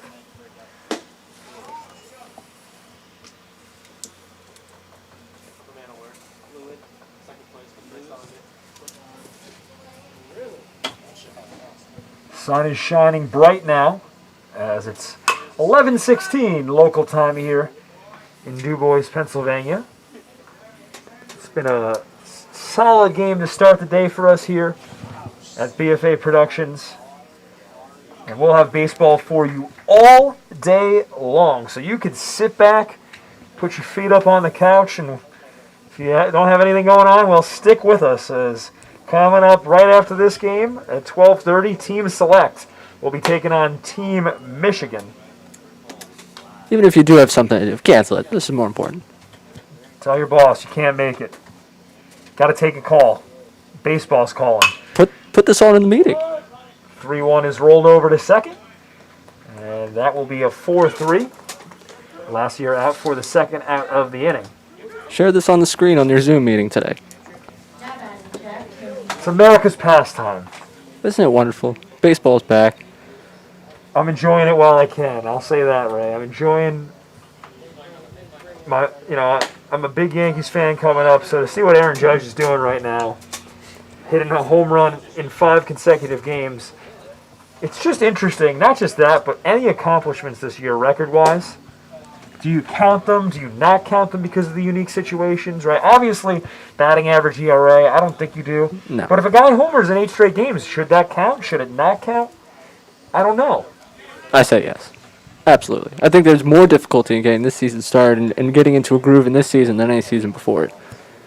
And I know you're a Yankees fan, and you mentioning that really just put a distance between the two of us. Probably a lot of listeners as well, as this is Massachusetts up at the box, and Connecticut taking them on. So I think at least 3/4 of the people listening to me right now, I've definitely lost faith from. I'm with those 3/4 of the audience right now. Hoping Arrieta figures out his stuff tonight against the Yankees. My Phils can do something. It's been a week without the Phillies. Losing 2 or 3 of the Marlins start the season not exactly how you drew it up. Yeah, Marlins not starting the season how they drew it up either, as the 2-2 is in for a called strike 3. And just taking a second to confirm. Make sure that's the end of the ball game, and it looks like that is going to do it. So the final score for the first game we have on BFA Productions this morning: Massachusetts 7, Connecticut 3. Thank you so much for joining us this morning, and please stick with us. We'll have some more streams coming up later, so stick around. We'll be here all day at Stern Family Field. Next game, 12:30, Team Select taking on Team Michigan.